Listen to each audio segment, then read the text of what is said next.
ठीक है। तो 2022 के पहले कोई पेपर नहीं हुआ था, ठीक। 2022 के पहले कोई पेपर नहीं हुआ था।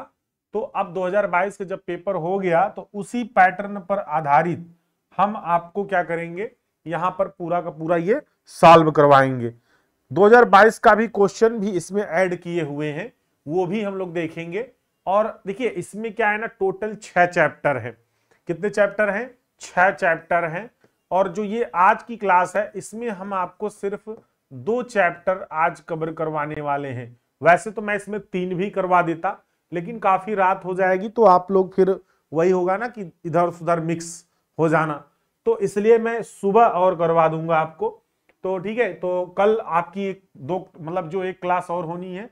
देखिए इस तरह से चैप्टर 1 और 2 आज हो जाएगा, और 1-2 से ही लगभग आपके जो है 10 नहीं 20 नंबर मान के चलिए, 20 नंबर आपके यहीं से आ जाएंगे चैप्टर नंबर 1 और 2 से। बाकी चैप्टर नंबर 3 और 4 और 5, 3, 4, 5 एंड 6 ये हम कल आपको करवा देंगे। देखिए मैं आपको बता दूं, जो ये आप पढ़ेंगे इसमें से टोटल ये जो प्लम्बिंग है, टोटल प्लम्बिंग में जो WWE आप पढ़े थे, WWE पढ़े थे ना आप, इसमें से 50% WWE का सिलेबस ये मैच करेगा।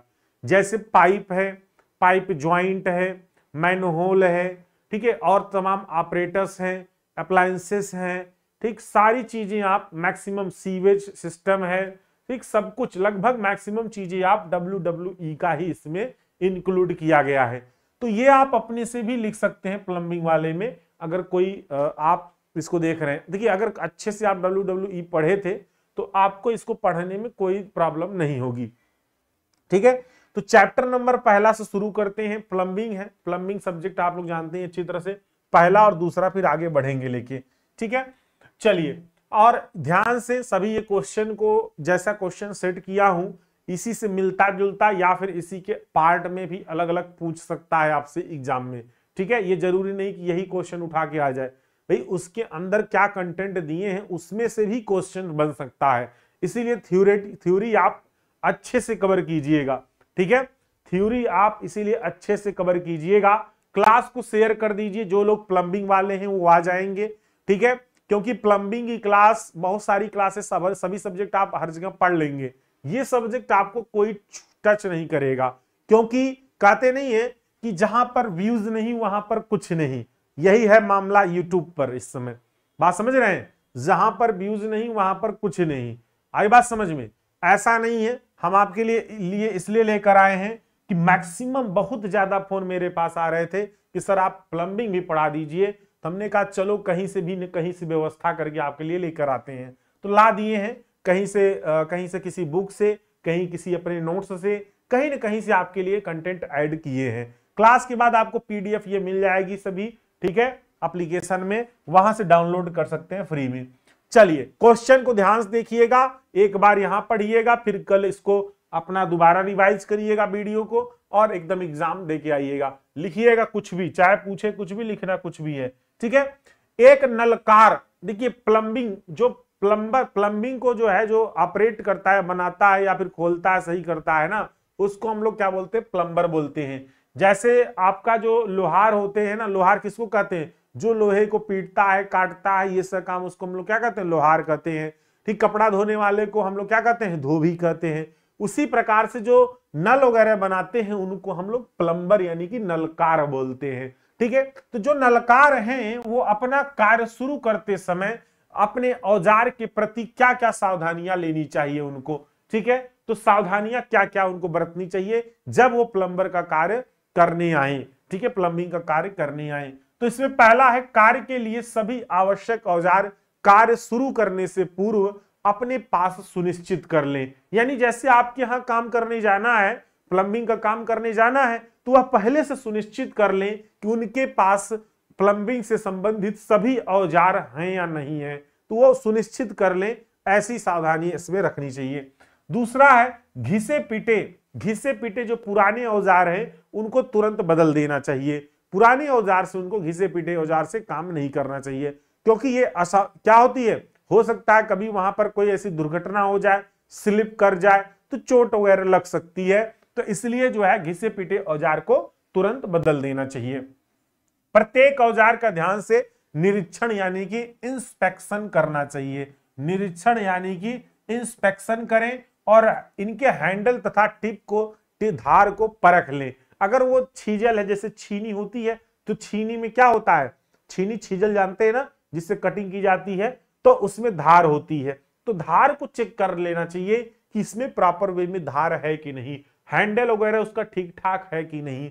तो इस प्रकार से एक बार औजार, सभी औजारों को एक बार इंस्पेक्शन कर लेना चाहिए कहीं पर भी काम लगाने से पहले।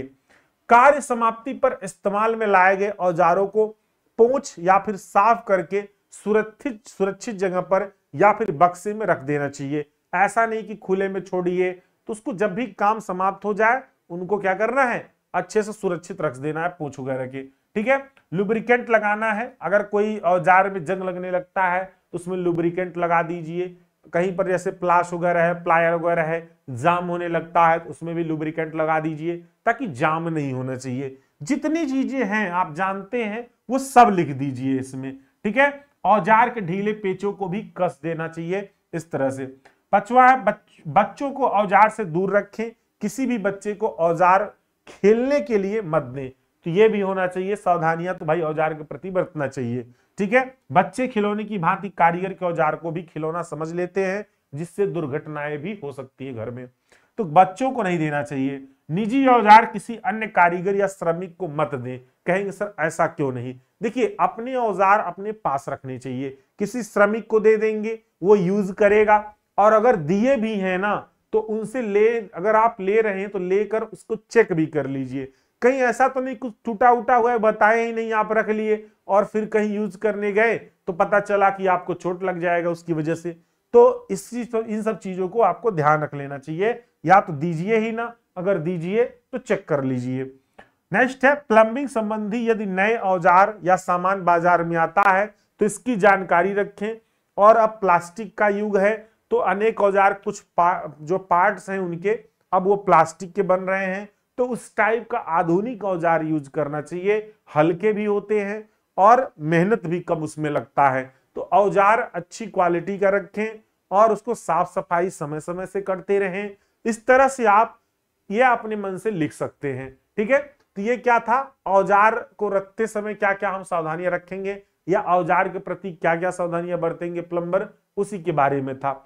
ठीक है, हाँ चलिए अब आगे यहां पर देखते हैं। भैया क्लास को लाइक कर दीजिएगा, शेयर भी कर दीजिएगा फटाफट आप लोग।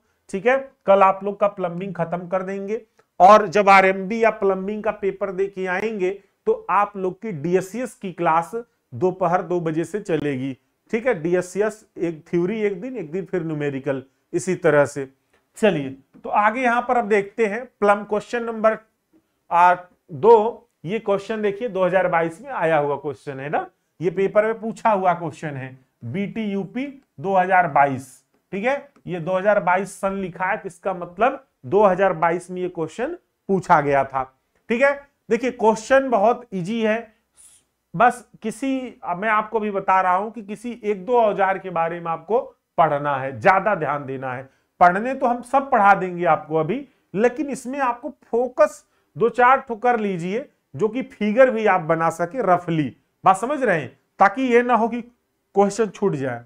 देखिए प्लम्बिंग उपयोग में आने वाले किसी एक औजार का सचित्र विवरण लिखिए। ठीक है, प्लम्बिंग उपयोग में आने वाले किसी एक औजार के बारे में कह रहा है, सचित्र विवरण लिखें। देखिए ध्यान समझिएगा, यहां पर आपको क्या करना है, प्लम्बिंग टूल्स में जो औजार हैं इसमें टोटल देखें तो 5 तरह के, यानी कि देखिए इनमें भी टाइप हैं अलग अलग, तो इसमें टोटल 6 तरह के औजार हैं, इनमें भी टाइप हैं। जैसे हस्त औजार, हैंड टूल्स में भी कई टाइप के टूल्स हैं। ठीक है, छेदन औजार, ड्रिलिंग टूल्स में भी कई टाइप के टूल्स हैं। कर्तन यानी खुरचने के औजार, कटिंग या स्क्रैपिंग टूल्स में भी कई टाइप के टूल्स हैं। मापन औजार, मेजरिंग इंस्ट्रूमेंट में भी बहुत सारे टूल्स हैं। ठीक है, तो इसमें भी कई टाइप हैं, उनको आपको क्या करना है, याद करना है। 2-3 याद कर लीजिए, एकदम रट्टा मार दीजिए, चित्र भी 2-3 बार बना के एकदम रट्टा मार दीजिए। ठीक है, इससे क्या होगा कि आप लोग का जो चित्र है वो अच्छे से निकल के आ जाएगा। ठीक है, इस प्रकार से तो ये जो है सोल्डरिंग टूल्स। आइए एक एक करके डिटेल्स में देखते हैं। ये क्वेश्चन तो सिर्फ यही पूछा था कि किसी एक औजार का सचित्र विवरण लिखें, किसी एक औजार के बारे में पूछा था, ठीक है। तो एक ही के बारे में सिर्फ लिखना था और चित्र बनाना था, लेकिन हम इसमें आपको सभी औजार के बारे में डिटेल्स में एक बार सब बता देते हैं, ठीक है, समझा भी देते हैं। इन्वायरमेंटल मैनेजमेंट की क्लास दीजिए प्लीज। ईपीसी की क्लास नहीं मिल पाएगी, असुविधा के लिए खेद है। आप कहीं से बुक या नोट्स से पढ़िए, ठीक है, वो नहीं मिल पाएगा, इसमें हमें कहने की कोई बात नहीं है। चलिए, हस्त औजार हैंड टूल्स, हस्त औजार हैंड टूल्स। अब देखिए यहां जितने अभी हम टूल्स देखेंगे इसमें वो हाथ वाले टूल्स देखेंगे जो हाथ से हम लोग उपयोग करते हैं, हैंड टूल्स। सबसे पहले क्या है, पेचकस, स्क्रू ड्राइवर, ये सभी लोग अच्छी तरह से जानते हैं, सभी के घरों में ये उपलब्ध भी रहता है। अब आप स्क्रू ड्राइवर के बारे में नहीं लिख सकते, आसानी से लिख सकते हैं। जो वो क्वेश्चन पीछे पूछा था वो सिर्फ किसी एक टूल्स का चित्र बनाना था और उसके बारे में लिखना था, तो यही वाला आप बना के लिख देते, काम खत्म। जरूरी नहीं है आप सब लिखें, ठीक है। पेचकस यानी स्क्रू ड्राइवर। देखिए पेचकस ये क्या है, एक सरल प्रकार का औजार है जो किसी अवयव में पेच कसने या फिर ढीला करने के काम आता है। किस लिए काम आता है, पेचकस यानी पेच कसने के काम आता है। चाहे आपको पेच कसना हो, स्क्रू कसना हो, चाहे ढीला करना खोलना हो, ठीक है। और इनकी एक टिप की चौड़ाई तथा हैंडल की लंबाई के आधार पर जाने जाते हैं। ये छोटे बड़े जब भी बनेंगे ना, ये हैंडल बड़ा छोटा हो जाएगा। ये जो आगे का ये इसको इस भाग को बोलते हैं टिप, क्या बोलते हैं इसको टिप बोलते हैं। तो टिप भी बड़ा छोटा होता है, हमारे पास भी ये उपलब्ध है। ये देखिए इस तरह से, ये छोटा वाला है, ठीक है, ये छोटा वाला है, पतला सा है, छोटे काम के लिए ये स्क्रू ड्राइवर रखे हैं। कभी कभी यहीं पर भी कुछ फॉल्ट हो जाता है तो खोलकर बना लेते हैं, ठीक है। तो ये पेचकस से क्या करते हैं हम लोग, स्क्रू वगैरह ढीला टाइट करते हैं। और इनकी जो लंबाई चौड़ाई होती है ये टिप की चौड़ाई के आधार पर, ध्यान समझिएगा, टिप की चौड़ाई के आधार पर इनको जानना, इनकी साइज होती है और हैंडल की लंबाई के अनुसार। जो ये हैंडल है, हैंडल लगी होती है, हैंडल की लंबाई के अनुसार इनकी जो साइज है वो निर्धारित की जाती है, ठीक है। पेचकस का हैंडल विद्युत रोधी इंसुलेटेड होना चाहिए। जो ये हैंडल लगा है ना, ये इंसुलेटेड है, यानी कि प्लास्टिक का देखते हैं, जनरली रहता है प्लास्टिक का ही। क्यों इंसुलेटेड होता है, ताकि करंट वगैरह हाथ में ना लगे, ठीक है। पेचकस से रेती या छीलन का कार्य नहीं लेना चाहिए। बहुत लोग क्या करते हैं ना, छीजल का काम करते हैं, ऐसे रखकर उस पर ठुकाई करते हैं, तो ऐसा नहीं करना चाहिए, टूट जाएगा, ठीक है। और इस ठुकाई तथा छिद्रन का कार्य भी इससे नहीं करना चाहिए। तो ये था आपका पेचकस, ठीक है। तो ये आप अपने से लिख लीजिएगा, चित्र बना लीजिएगा, ठीक। चलिए नेक्स्ट, जिसके पास बुक है बुक खोल लीजिए, जिसके पास अगर कोई नोट्स बनाया है तो नोट्स खोल लीजिए, क्योंकि ये बार बार आप लोग अगर डायरेक्टली ऐसे पढ़ेंगे तो दिमाग में उतना बैठेगा नहीं, ठीक है। दूसरा देखिए हथौड़ा, हैमर। देखिए हैमर हमारा क्या है, देखिए दो चीजें होती हैं यहां पर, एक होता है हैमर और एक होता है मैलेट, एक होता है मैलेट, ठीक है, मैलेट, हैमर और एक होता है मैलेट। हैमर जो है हम किसी धातु का ये बना होता है, यानी कि लोहे का या फिर किसी धातु का ये बना होता है, इसको हम लोग क्या कहते हैं, हैमर कहते हैं। और जब यही चीज क्या हो, लकड़ी या रबड़ का बना होगा, लकड़ी या फिर रबर का बना होगा, रबर का बना होगा, तो इसको हम लोग मैलेट कहेंगे, ठीक है। और दोनों का हिंदी शब्द हथौड़ा ही है, दोनों का हिंदी शब्द क्या है, हथौड़ा ही है। यानी मैलेट मतलब भी हथौड़ा होता है, हैमर मतलब भी हथौड़ा होता है। लेकिन इंग्लिश में अगर देखें मैलेट, तो लकड़ी या रबर का जो बनता है, जिससे लोग बॉक्स वगैरह बनाते हैं, अलमीराज वगैरह बनाते हैं, वो सब मैलेट होता है, ठीक है। वो लकड़ी और रबर का वो लिए रहते हैं। और लोहे या धातु का अगर लिए हैं तो ये सब लोहे की सामान वगैरह पीटने के काम आता है, तोड़ने दाबने का काम आता है। तो इसका काम क्या है भाई, या किसी ठोस पिंड पर प्रहार करने के लिए या फिर उस पर चोट लगाने के लिए जो है यूज किया जाता है। चोट मारना, तोड़ना, दबाना, फैलाना, ये सभी कार्य इस हैमर के द्वारा किए जाते हैं।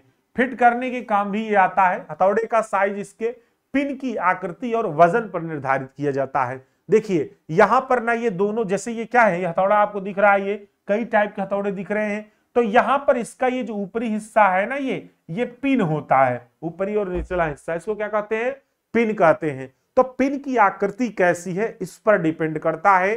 पिन मतलब जो उसका ऊपरी हिस्सा है, ठीक है, उसकी आकृति कैसी है, गोल है, चपटा है, इन सब के आकृतियों पर ये अलग अलग टाइप का होगा। और वजन के भी आधार पर ये अलग अलग साइज निर्धारित किया जाता है कि वजन कितना मोटा है, छोटा है, बड़ा है, इस तरह से, ठीक है। इसमें हमारे अगर आकृति के आधार पर देखें तो 3 टाइप के इसमें है। पहला है बॉल पिन हैमर, दूसरा है क्रॉस पिन हैमर, तीसरा है स्ट्रेट पिन हैमर, और एक है चौथा मैलेट, ठीक है। तो यहां पर जो आप चित्र देख रहे हैं इसमें जो है बॉल पिन है, इनका जो है पिन ये जो है गोल जैसा, गेंद जैसा, बाल जैसा ये बना होता है, इसको हम लोग क्या कहते हैं, बॉल पिन हैमर कहते हैं। क्रॉस पिन यहां पर ऐसे देखिए क्रॉस टाइप का ऐसे बना हुआ है, ये इसको हम लोग क्या, एक तरफ गोला रहेगा ही रहेगा, ये क्रॉस टाइप कैसे रहेगा तो इसको हम लोग क्रॉस पिन कहेंगे। और एकदम सीधा ऐसे पतला सा रहेगा एक सिरा इसका, तो उसको स्ट्रेट पिन कहेंगे। दूसरा वाला तो गोला रहेगा ही पीटने के लिए, लेकिन एक और सिरा जो है वो पिन वो इस तरह से अगर रहेगा तो, ठीक है। सर जी आप बोले थे कि इस बार फ्री, तो हम कहां से आपसे पैसा ले लिए क्या, है? हम पैसा ले लिए आपसे पीडीएफ के लिए? फ्री ही तो है।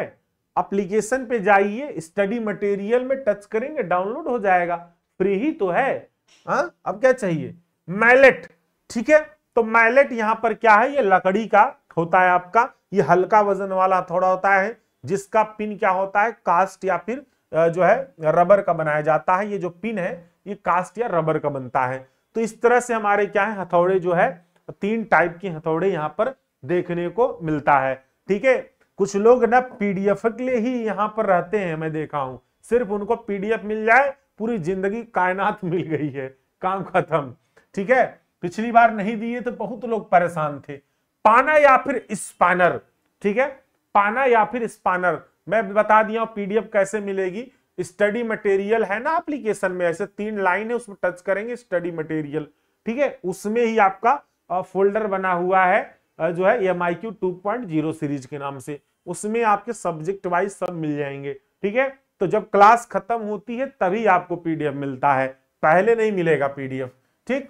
पाना या फिर स्पैनर, पाना या फिर स्पैनर किसको कहते हैं, आइए देखते। देखिए कुछ लोग ना ऐसा जो आपको स्पैनर दिखता है, कुछ लोग इसी को रिंच समझ बैठते हैं, तो इसको रिंच नहीं कहते, भले हम लोग रिंच इसको बोलते होंगे, ज्यादातर लोग इसको स्पैनर बोलते हैं, इसको रिंच बोलने लगते हैं। रिंच अलग है, स्पैनर ये अलग है, तो इसको रिंच ना बोल के स्पैनर बोला जाता है, इस चीज को ध्यान रखिएगा। गांव वगैरह में लोग बोलते हैं ऐसा।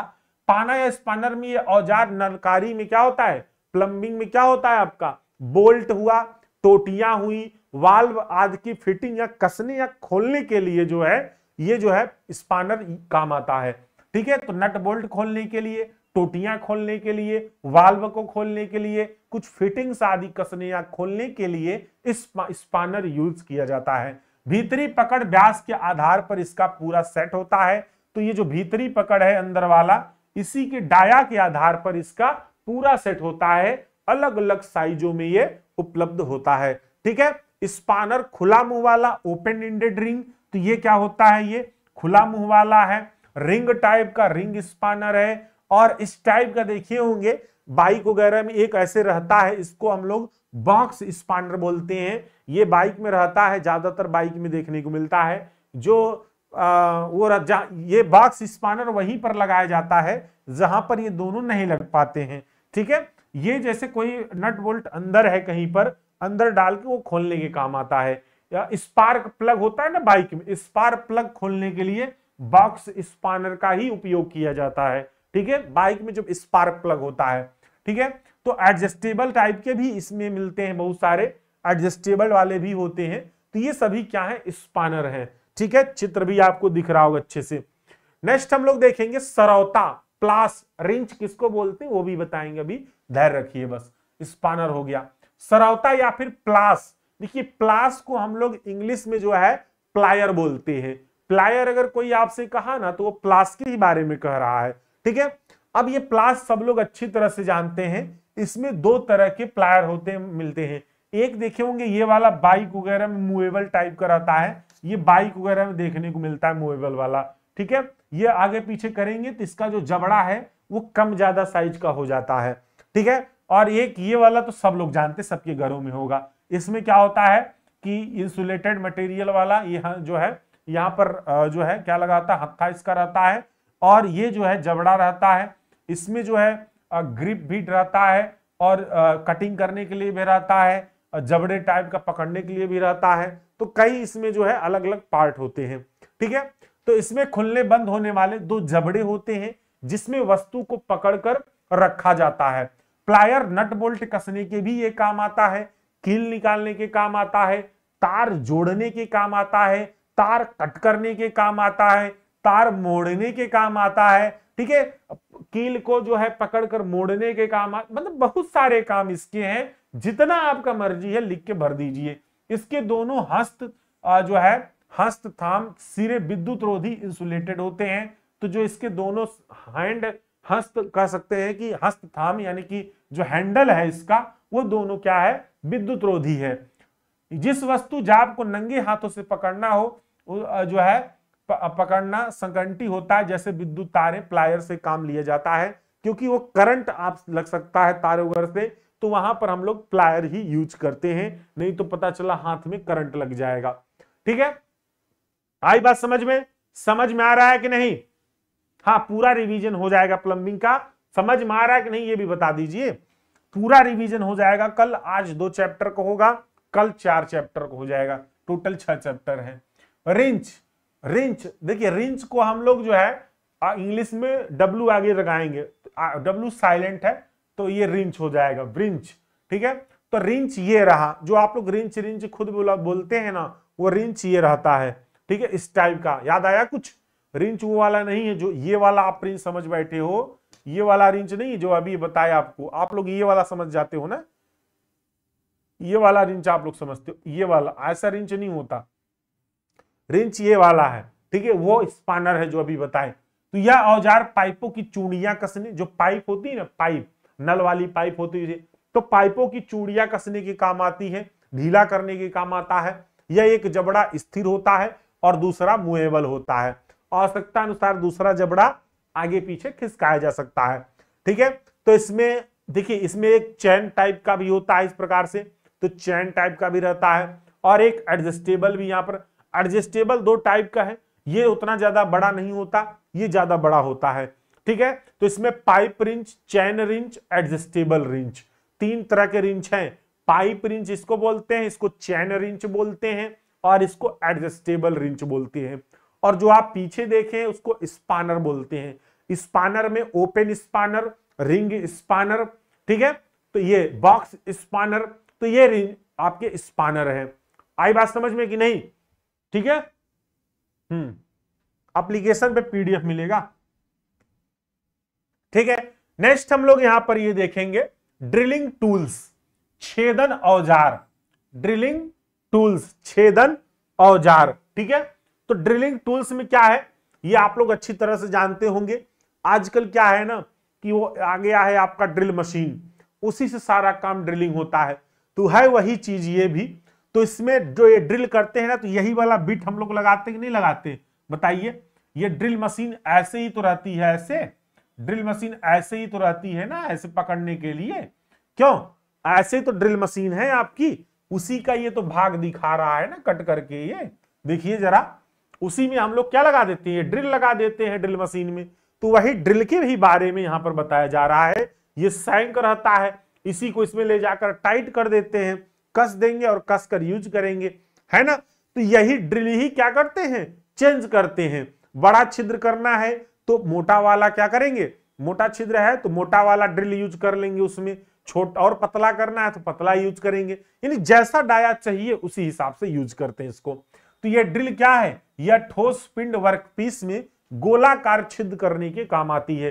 चाहे वह लकड़ी में ड्रिल करना हो, चाहे लोहे में ड्रिल करना हो, चाहे किसी दीवार या कंक्रीट में या फिर ईंट में ड्रिल करना हो, तो इससे ड्रिल किया जा सकता है, ठीक है।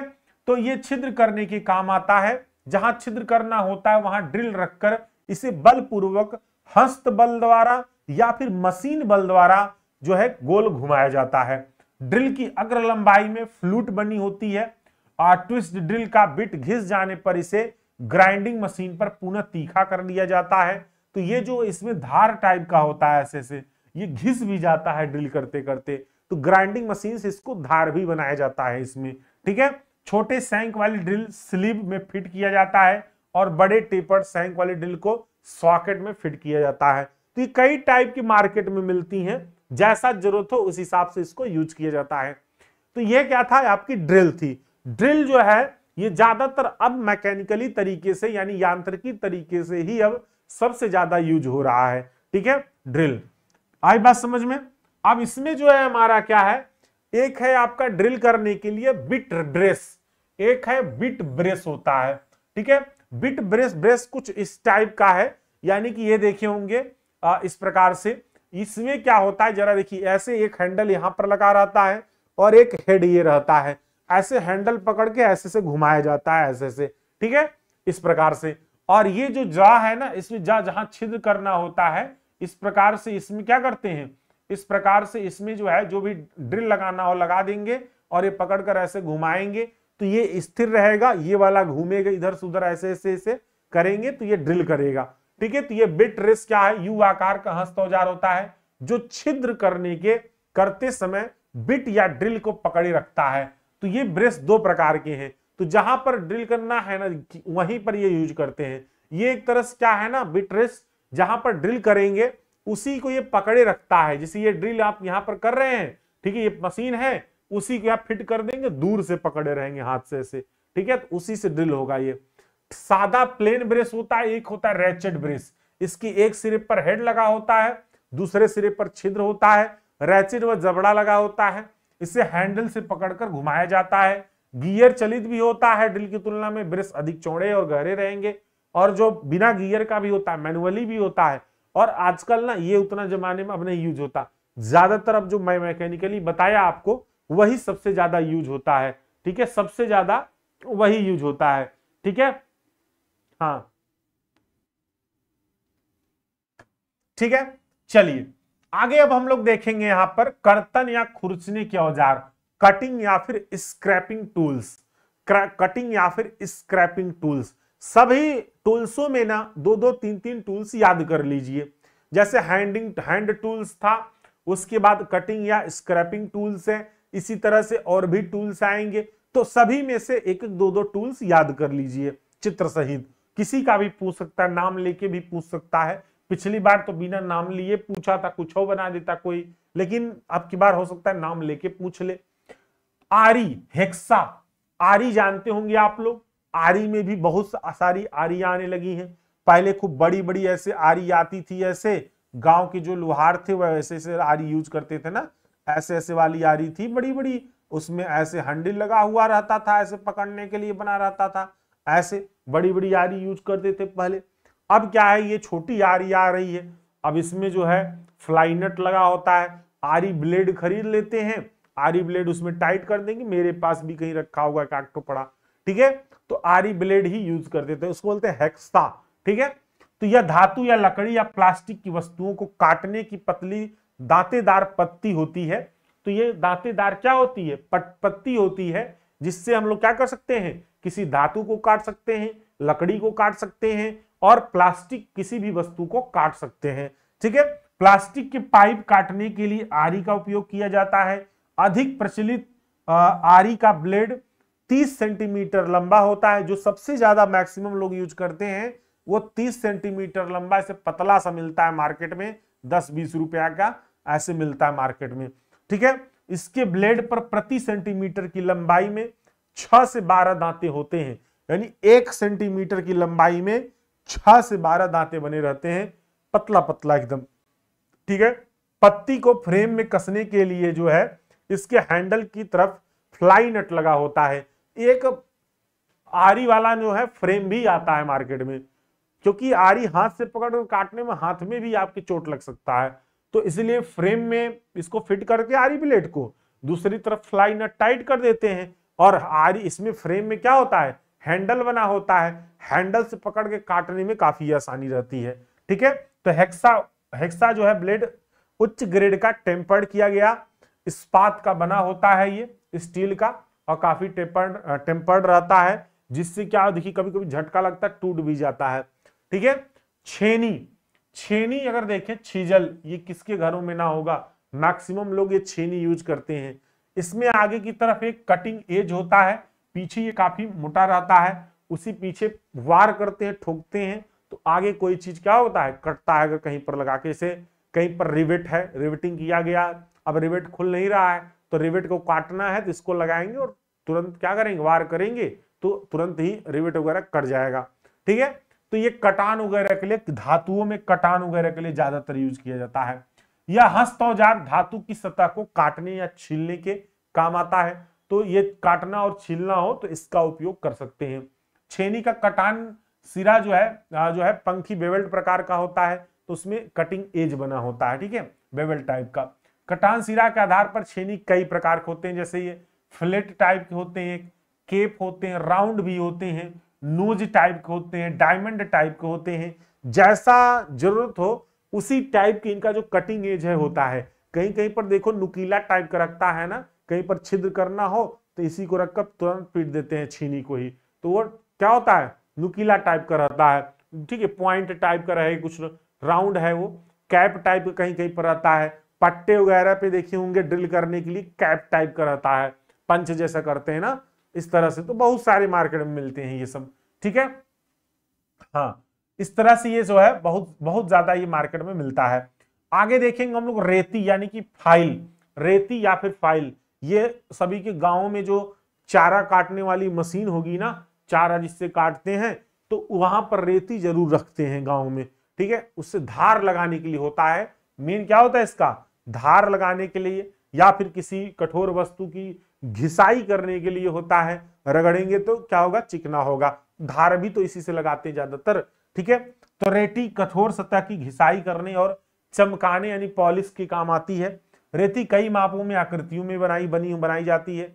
रेती की लंबाई की दिशा में जो है इसकी दोनों चपटी सतहों, ऊपरी और निचली सतहों पर तिरछी गहरी लाइनें, दांतें कटी होती हैं, और उसी दांतों से क्या किया जाता है, यहां पर जो है घिसाई की जाती है। ये रेती आपको दिख रहा है, ऐसे भी रेती आती है। गांव में तो सिंपल वाली रेती ऐसे दिखती है, गांव में मैं देखा हूं ऐसे रेती सिंपल वाली ऐसे मिलती है मार्केट में ना, सिंपल वाली रेती गांव में ऐसे मिलती है। ये तो थोड़ा सा नेट टाइप की लग रही है। ठीक है। हाँ, तो ऐसा भी मिलता है, ऐसा भी लोग यूज करते हैं। यहाँ पर टैंग इसको बोलते हैं, जो पकड़ने के काम आता है। ये फेस होता है, ये वाला पार्ट हील होता है, और अगला वाला पार्ट ये पॉइंट होता है। तो ये सिंगल कट वाली हैंड फाइल है। ठीक है।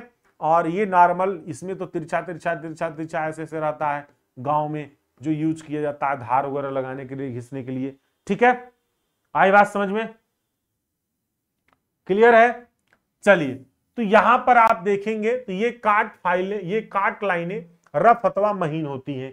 कैसी होती हैं, रफ अथवा महीन होती हैं। और ये एकल दिशी अथवा दोहरी दिशी होती हैं। एकल दिशी दोहरी दिशी का मतलब है कि इसमें जो धार बना इस तरह से होता है ना, वो एक दिशा और दो दिशा में भी बना होता है। ठीक है, एक बार सीधे रगड़ेंगे तो भी काम करेगा, पीछे रगड़ेंगे तो भी काम करेगा, वापसी में भी। रेती को कुछ देर चलाने के बाद इसे ठोस सतह पर उल्टा पटक दिया जाता है, क्योंकि दांते में जो फंसी छिलने होती है ना, वो निकल जाती है, क्योंकि इसी में फंस जाता है। ठीक है, तो ये रगड़ने या घिसने के काम आता है। तो ये सब चीजें तो आप वर्कशॉप में पढ़े होंगे ना, वर्कशॉप जब आप पढ़े होंगे फर्स्ट ईयर में, तो वर्कशॉप करवाते हैं कॉलेज में, नहीं करवाते आपके यहाँ, तो वहां पर ये सब दिखाना चाहिए उनको। स्क्रैपर, स्क्रैपर देखेंगे, ये मोटी धार वाली पत्ती होती है जो कठोर मशीनी सतह फलक पर जमी रफ परत को काटने या छीलने के काम आती है। हमको तो ऐसा लग रहा है कि ये जैसे साउथ वोथ में नहीं, मूवी में रहता है उस टाइप का ये जो है, बस वही समझिए काटने उठने के काम आता है ये सब। ठीक है, पतली पत्ती है, कठोर होती है सतह वाली, हैंडल इसमें लगा होता है, पकड़ कर ऐसे काटने उठने के काम आता है। काटना है, छीलना है, इस तरह का, ताकि सतह को समतल शुद्ध बनाया जा सके। स्क्रैपर का अगला सिरा छीलन चमटा, अर्धगोली अथवा जो है बुल नोज हो सकता है, इस टाइप की भी होती है, ध्यान से रखिएगा। ऐसे भी मार्केट में आता है, साउथ मूवी में देखे ना आप लोग। ठीक है, या फिर ऐसे समझिए मछली उछली या मुर्गा उर्गा काटते लोग, बस वही समझिए, उसी टाइप का ये रहता है एकदम। ऐसे लिए रहते हैं, बस वही है स्क्रैपर, उसको बोलते हैं, काटने छीलने के काम आता है। ठीक है। पाइप कटर, पाइप कटर में जरा देखिए, ये बहुत महत्वपूर्ण है पाइप कटर। कटर, तो ये पाइप कटर सबसे महत्वपूर्ण है भाई।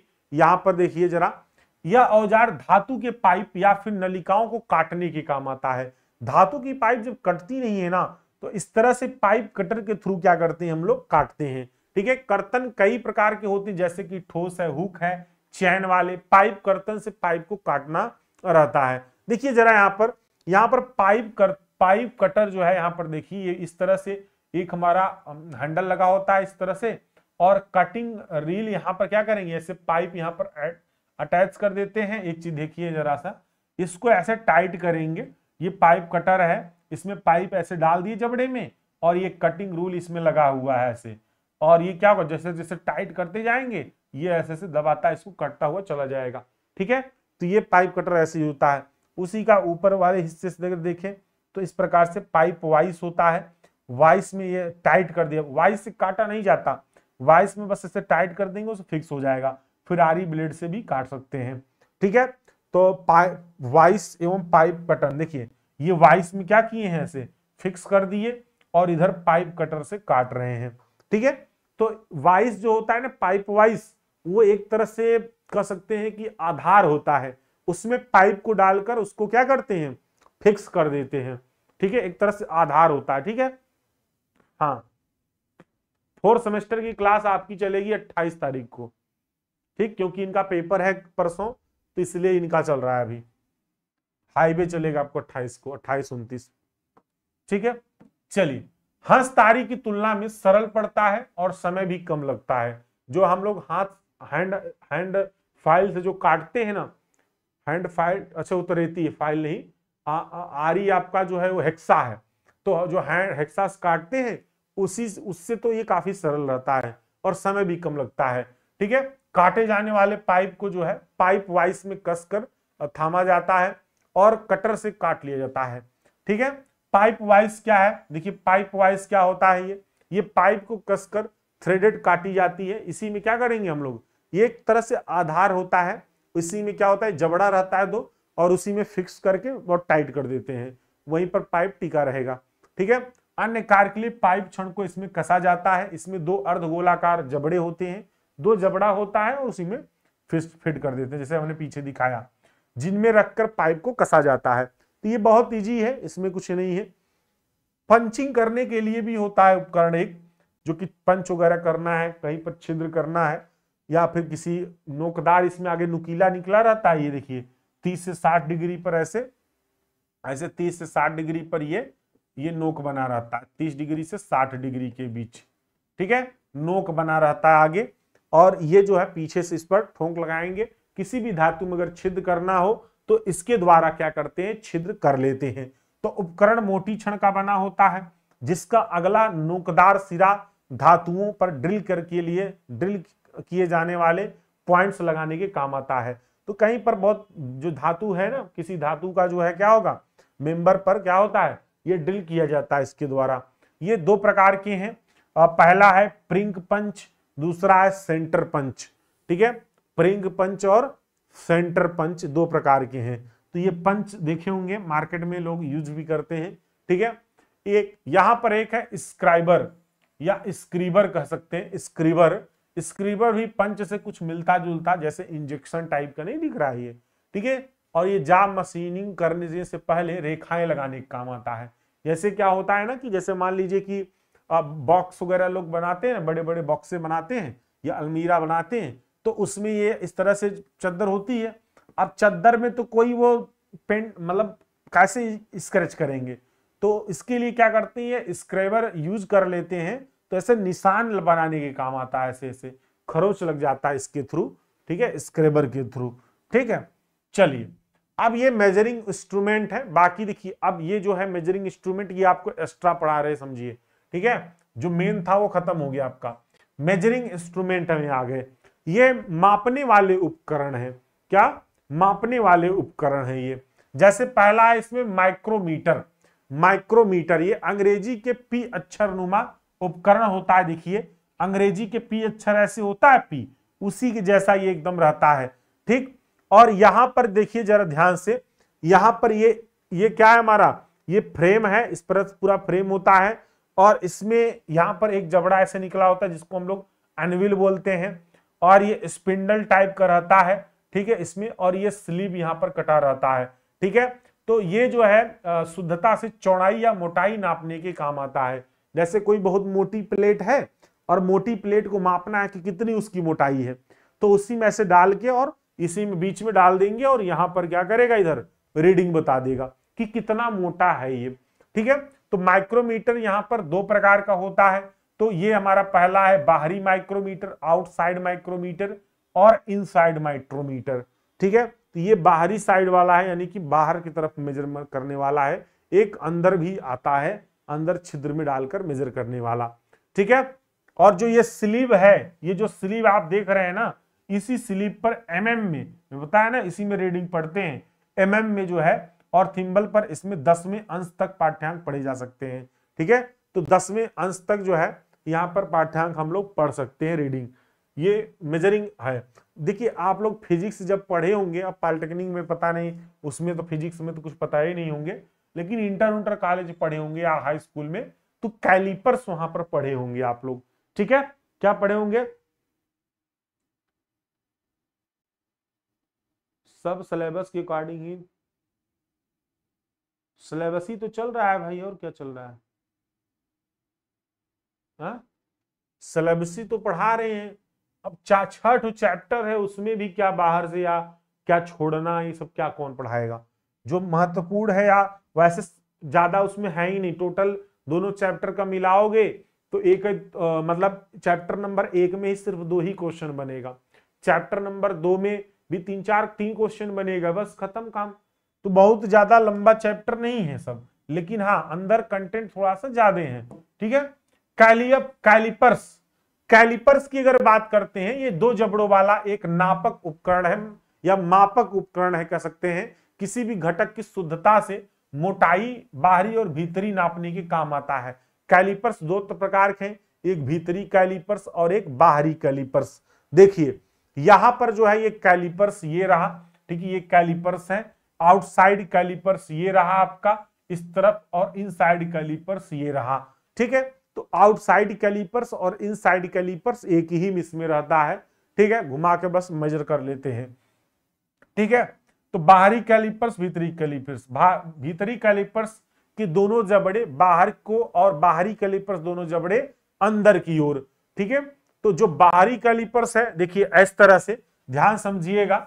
देखिए ये सपोज दैट कुछ कुल मिला के एक ऐसी कोई पाइप है, कोई ये पाइप ही है ना, ये देख रहे हैं ऐसे ऐसे कोई ये पाइप ही है मान लीजिए, अभी आपको दिखा रहे हैं इस प्रकार से पाइप है। अब देखिए जो कैलिपर्स है ना, इसमें इस प्रकार से जो है 2 जबड़े हैं, जैसे कंपास नहीं होता प्रोटेक्टर, उसी तरह से। तो ये आउटर कैलिपर से तो बाहर की तरफ का जो बाहरी डाया है उसको मेजर करता है, और जो इनसाइड कैलिपर्स है ना, वो अंदर वाला जो है ये जबड़ा अंदर वाला अंदर की तरफ डाला जाएगा, तो ये अंदर इनसाइड कैलिपर से यहां से ये मेजर करके बताएगा। ठीक है, इस प्रकार से आई बात समझ में। तो ये जो है एक तरफ ये जो लगाया गया है किसी पाइप में, ये आउटसाइड कैलिपर्स, दूसरी तरफ जो लगाया गया है वो इनसाइड कैलिपर्स है। ठीक है, तो इस तरह से, और ध्यान रखिएगा आउटसाइड कैलिपर्स बाहर की तरफ खुलता है, इनसाइड कैलिपर्स अंदर की तरफ जाएगा। ठीक है, अंदर की तरफ जो है मुड़ेगा। चलिए, वर्नियर कैलिपर्स भी इसी प्रकार का दूसरी नापक उपकरण है। तो कैलिपर्स में ही एक वर्नियर कैलिपर्स होता है इस प्रकार से, इसमें भी 2 जबड़े होते हैं, यहाँ पर एक छोटा वाला एक बड़ा वाला, एक ही साथ दोनों है यहाँ पर। इसमें भी क्या होते हैं, भीतरी और बाहरी है। भीतरी वाला जो है यहाँ पर ये ऊपर है भीतरी वाला, और नीचे की तरफ क्या है, बाहरी वाला। इसमें भी 2 जबड़े हैं। ठीक है, बाहरी भीतरी दोनों इसमें भी होता है वर्नियर कैलिपर्स में भी, जिसमें एक जबड़ा स्थिर और दूसरा जबड़ा एक अंशांकित क्षण यानी ग्रेजुएटेड आर्म पर सरकता है।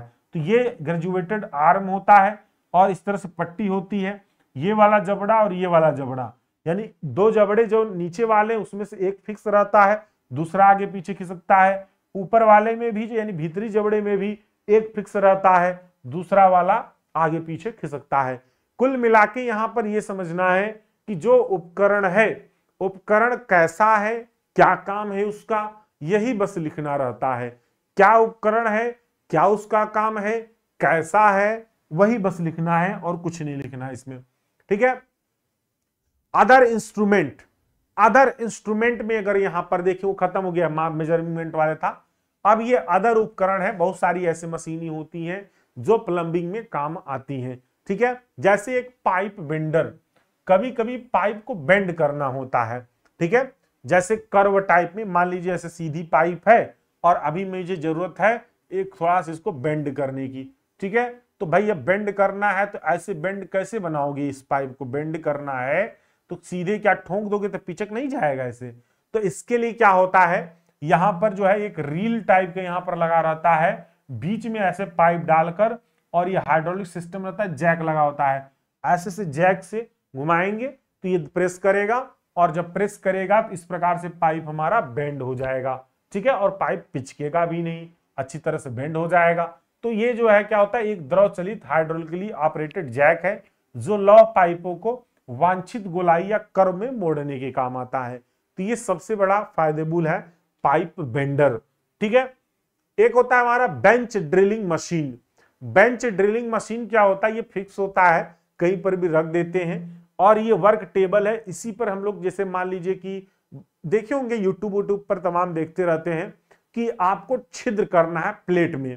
अब प्लेट में बहुत सारा छिद्र करना है तो क्या करेंगे, उस प्लेट को यहीं रख कर, और ये जो ड्रिल मशीन है ऊपर लगी रहती है, उसी को नीचे स्पिंडल द्वारा करेंगे। लीवर रहता है, लीवर से नीचे कर देते हैं, जहां जहां छेद करना रहता है वहां पर बस प्लेट को आगे पीछे करेंगे तो थोड़ी थोड़ी, जहां पहले मार्किंग कर लेंगे, फिर जहां जहां छेद करना रहेगा उसी में बीच में उसको लगाएंगे।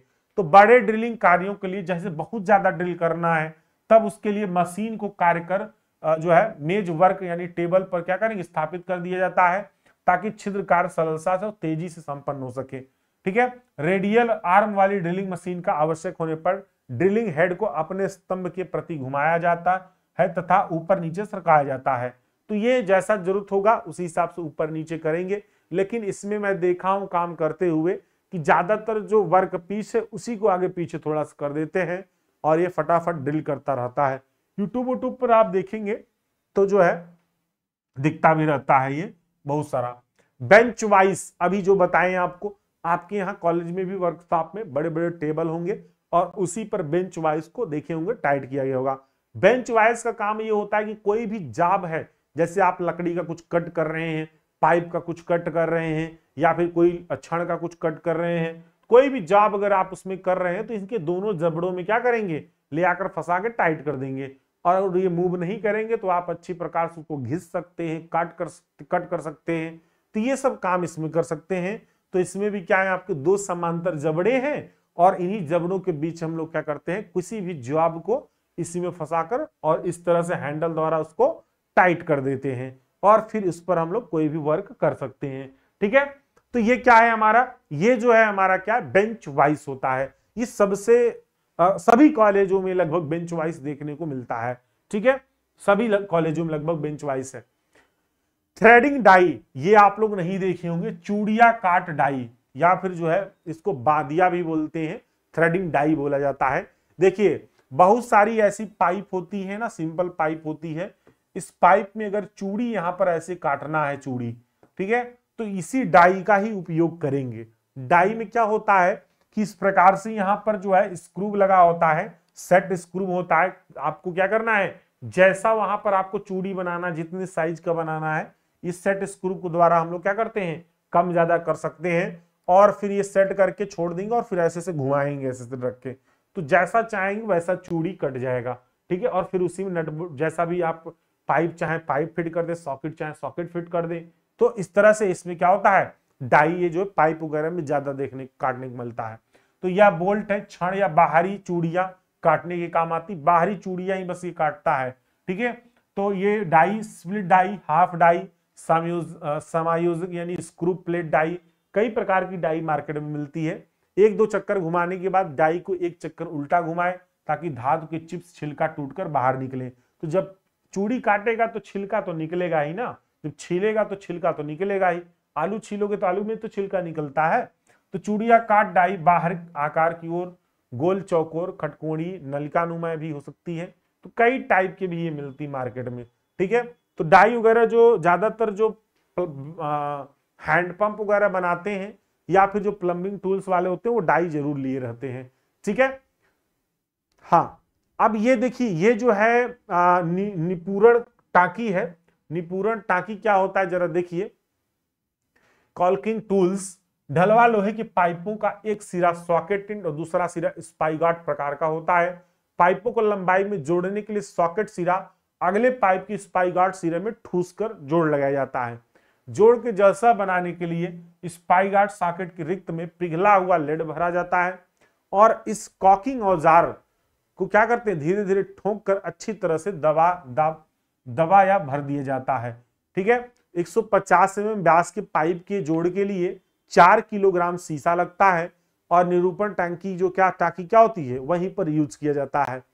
कहेंगे सर इसका आप कहां पर यूज करेंगे, खैर समझ में तो नहीं आया। देखिए मैं जो पढ़ा आपको खैर उसमें जल्दी नहीं वाजिब नहीं समझ में आएगा, मैं आपको समझा दे रहा हूं। देखिए जब भी आप दो पाइपों को जोड़ना होता है तो एक सिरा क्या होता है, ऐसे देखे होंगे एक सिरा ऐसे बाहर की ओर ऐसे निकला रहता है ना, एक सिरा क्या होता है ऐसे बाहर की ओर ऐसे निकला रहता है ऐसे, ठीक है, इस प्रकार से निकला रहता है।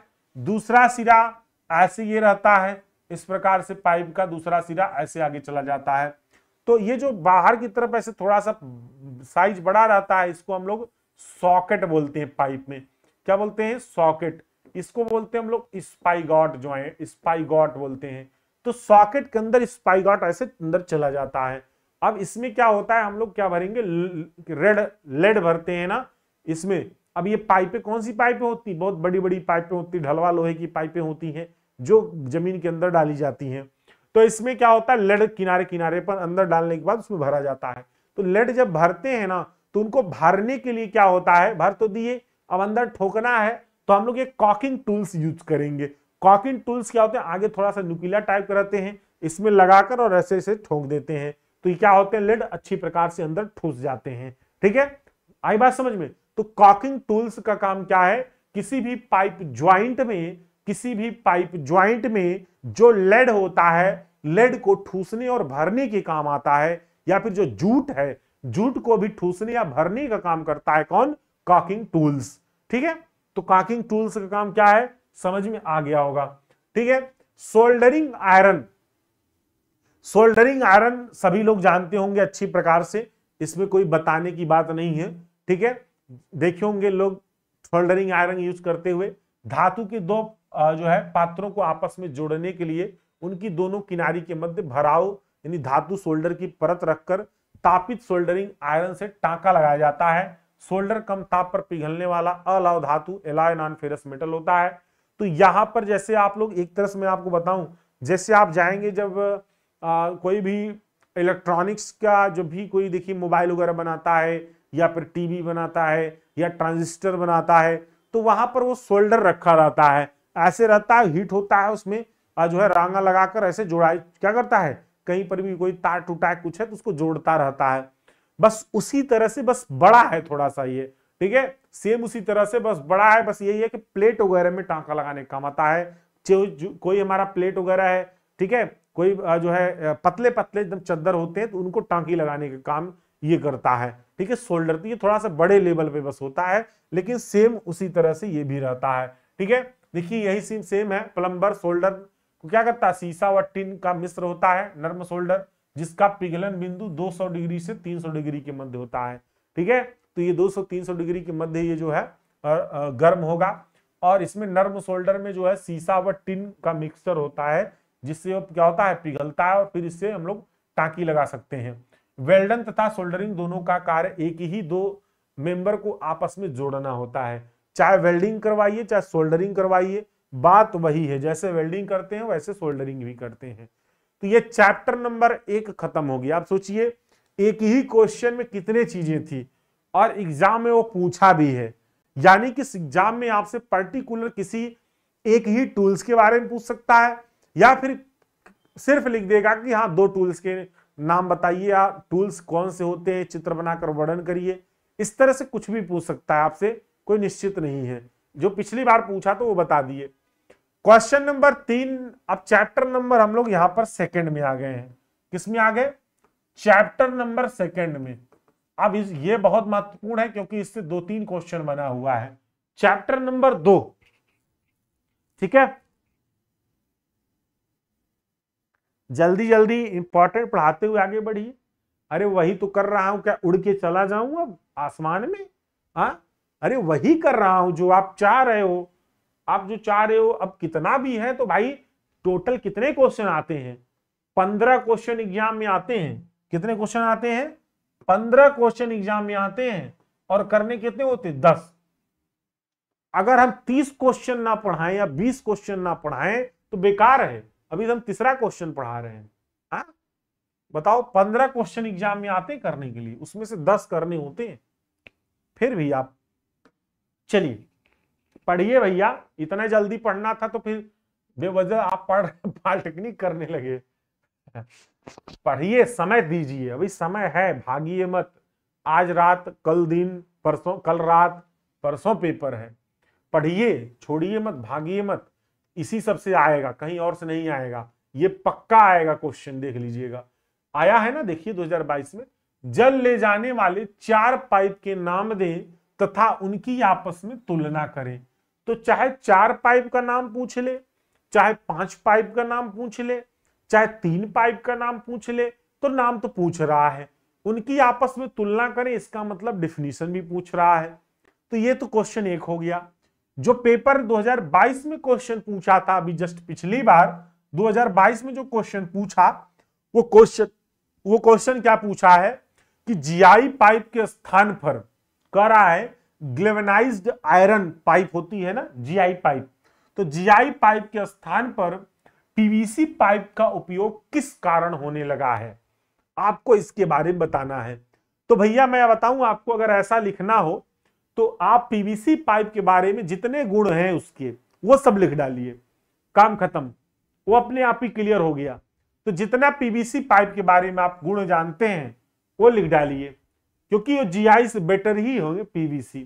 तो सभी गुण लिख डालिए। क्वेश्चन पूछने का उसका जो तरीका था ना, वो थोड़ा सा अलग था। अब वो डायरेक्टली भी पूछ सकता था कि पीवीसी पाइप का उपयोग हम किस कारण से करते हैं। क्या जरूरी था कि जीआई से कंपेयर करें? जरूरी था? नहीं। तो सीधे पीवीसी पाइप के बारे में आपको लिखना है। तो क्वेश्चन किसी भी तरह से आपसे घुमा के पूछ सकता है।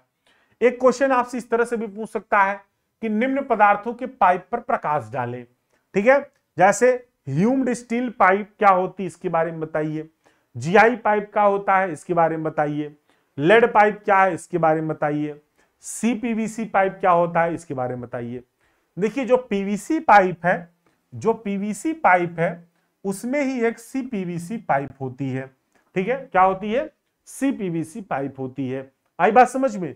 तो इसके बारे में आइए अब हम लोग देखते हैं, सभी पाइपों के बारे में देखते हैं। ठीक है, सभी पाइपों के बारे में आइए देखते हैं। चलिए, तो अब हम लोग यहां पर देखेंगे जितनी ये पाइपें हैं ना, ये जैसे अब मेन पाइप जो होती है, वो मेन पाइप कौन कौन है, जैसे इस प्रकार से जरा देखिए। जैसे हमारी एक है मेटल पाइप। क्या होती है? Metal pipe. मेटल पाइप में जितनी धातुएं वाली पाइप है, वो सभी आ जाती हैं। जैसे कास्ट आयरन पाइप है, स्टील पाइप है, ह्यूम्ड पाइप है, ये सब धातु की बनी होती हैं। ठीक है, तो वो सब मेटल पाइप के अंतर्गत आती हैं। ठीक है, तो आप चाहे तो मेन नाम याद रखिए, चाहे उनके सब नेम में याद रख लीजिए कि कास्ट आयरन पाइप, ढलवा लोहे की पाइप। ठीक है, कास्ट मतलब ढलवा लोहे की पाइप, ढलवा लोहे की पाइप। ठीक है, ढलवा लोहे की पाइप, कास्ट आयरन पाइप। यह एक ब्रिटल मटेरियल होता है जो संपीड़न में मजबूत होता है। संपीड़न यानी कंप्रेशन, संपीड़न यानी कि कंप्रेशन। तो जो ढलवा लोहे की पाइप है, देखिए मैं सब पॉइंट वाइज है, जितने अब आगे आपको कंटेंट मिलेंगे वो सब पॉइंट वाइज ही मिलेंगे। आई बात समझ में? तो आपको याद करने में आसानी होगी इससे, या क्या याद करने में काफी आसानी होगी इससे। आई बात समझ में?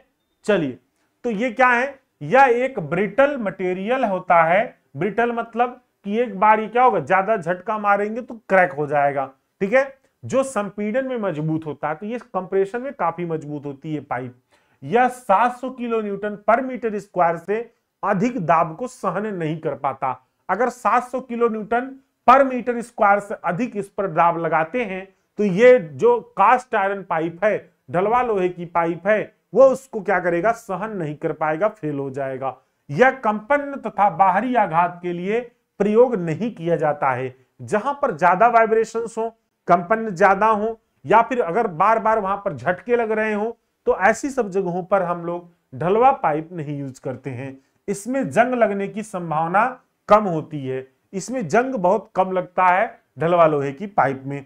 इन पाइपों का जो भार है वो काफी अधिक देखा जाता है और परिवहन में असुविधा होती है, क्योंकि वजन ज्यादा है। वजन ज्यादा होने की वजह से ट्रांसपोर्टेशन जो है क्या होता है, समस्या आती है, ठीक है, असुविधा होती है। जीवन काल लगभग इसका 100 वर्ष होता है।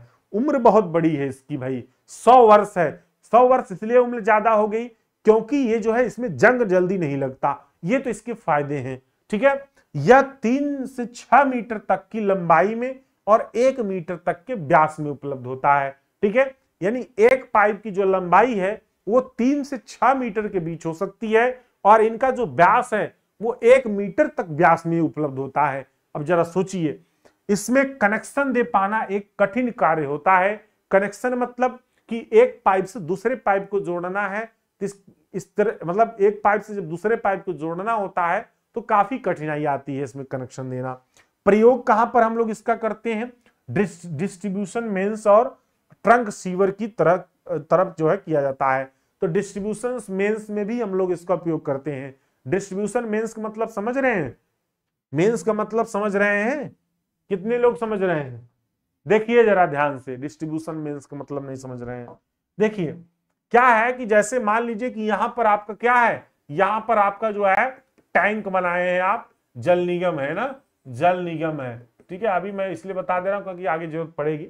और यहां पर ये क्या है, हमारा कोई मोहल्ला है जहां पर आप लोग इस समय बैठ के पढ़ाई कर रहे हो, ठीक है। कोई मोहल्ला है और यहां पर पानी सप्लाई करना है, ठीक है।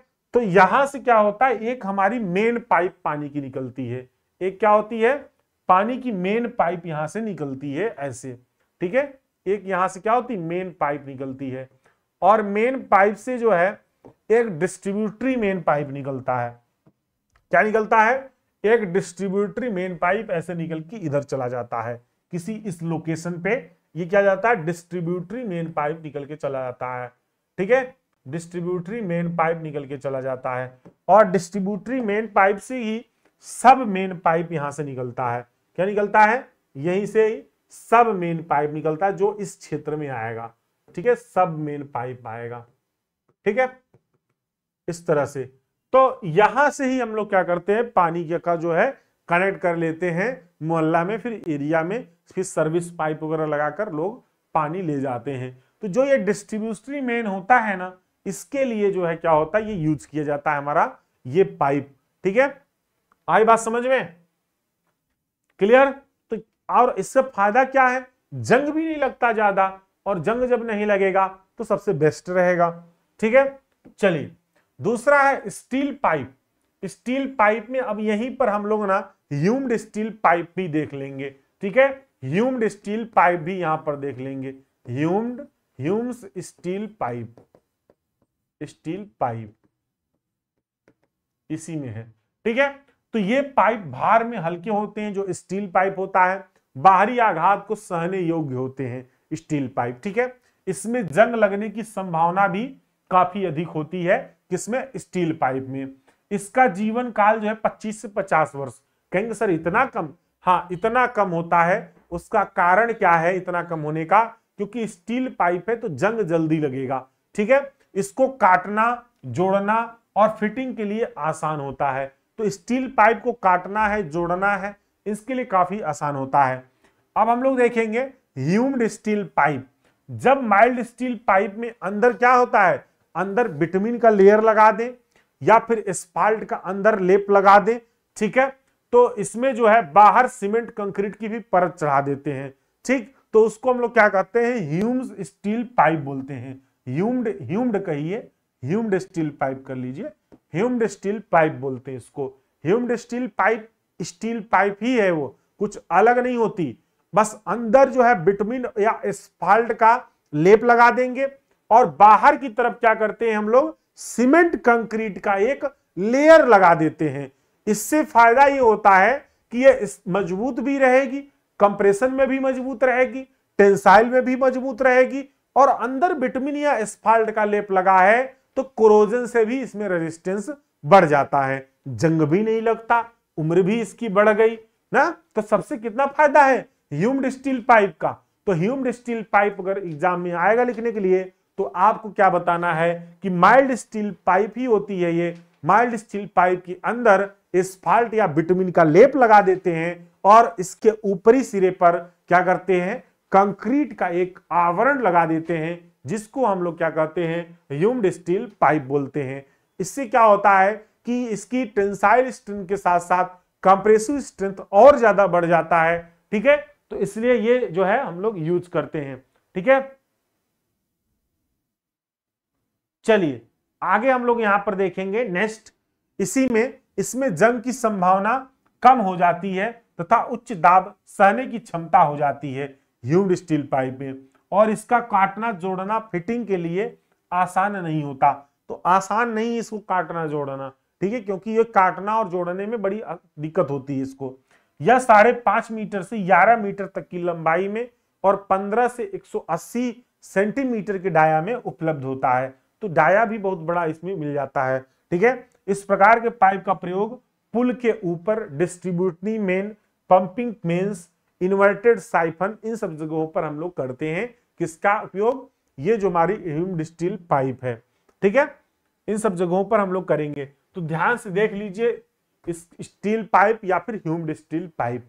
ठीक है, तो एग्जाम में जब भी आएगा तो आपको ये लिखना है, एक बार जरूर आप लोग पढ़ लीजिएगा। ठीक है, अब आ गया आपका जीआई पाइप, इसको हम लोग रॉट आयरन पाइप भी कहते हैं। ठीक है, जीआई पाइप, जीआई पाइप, एक मिनट रुक जाएं।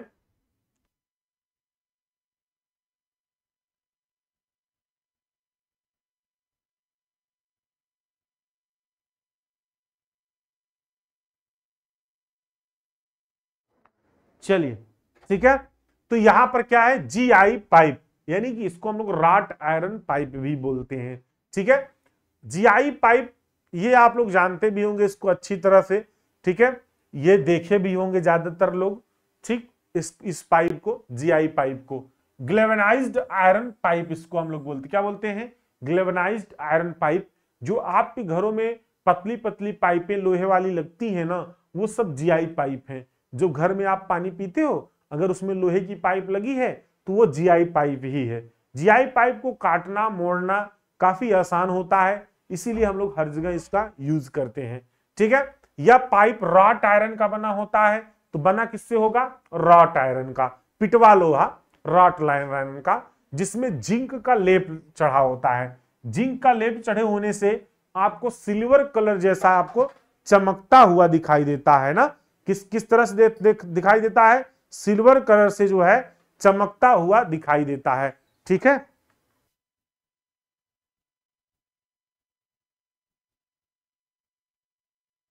चलिए, ठीक है, तो यहां पर जो है ये पाइप क्या होते हैं, हल्के जो है और मध्यम जो है भार वाले, भारी और भारी के रूप में उपलब्ध होते हैं। तो मध्यम भारी भी मिलता है, भारी के रूप में भी उपलब्ध होता है।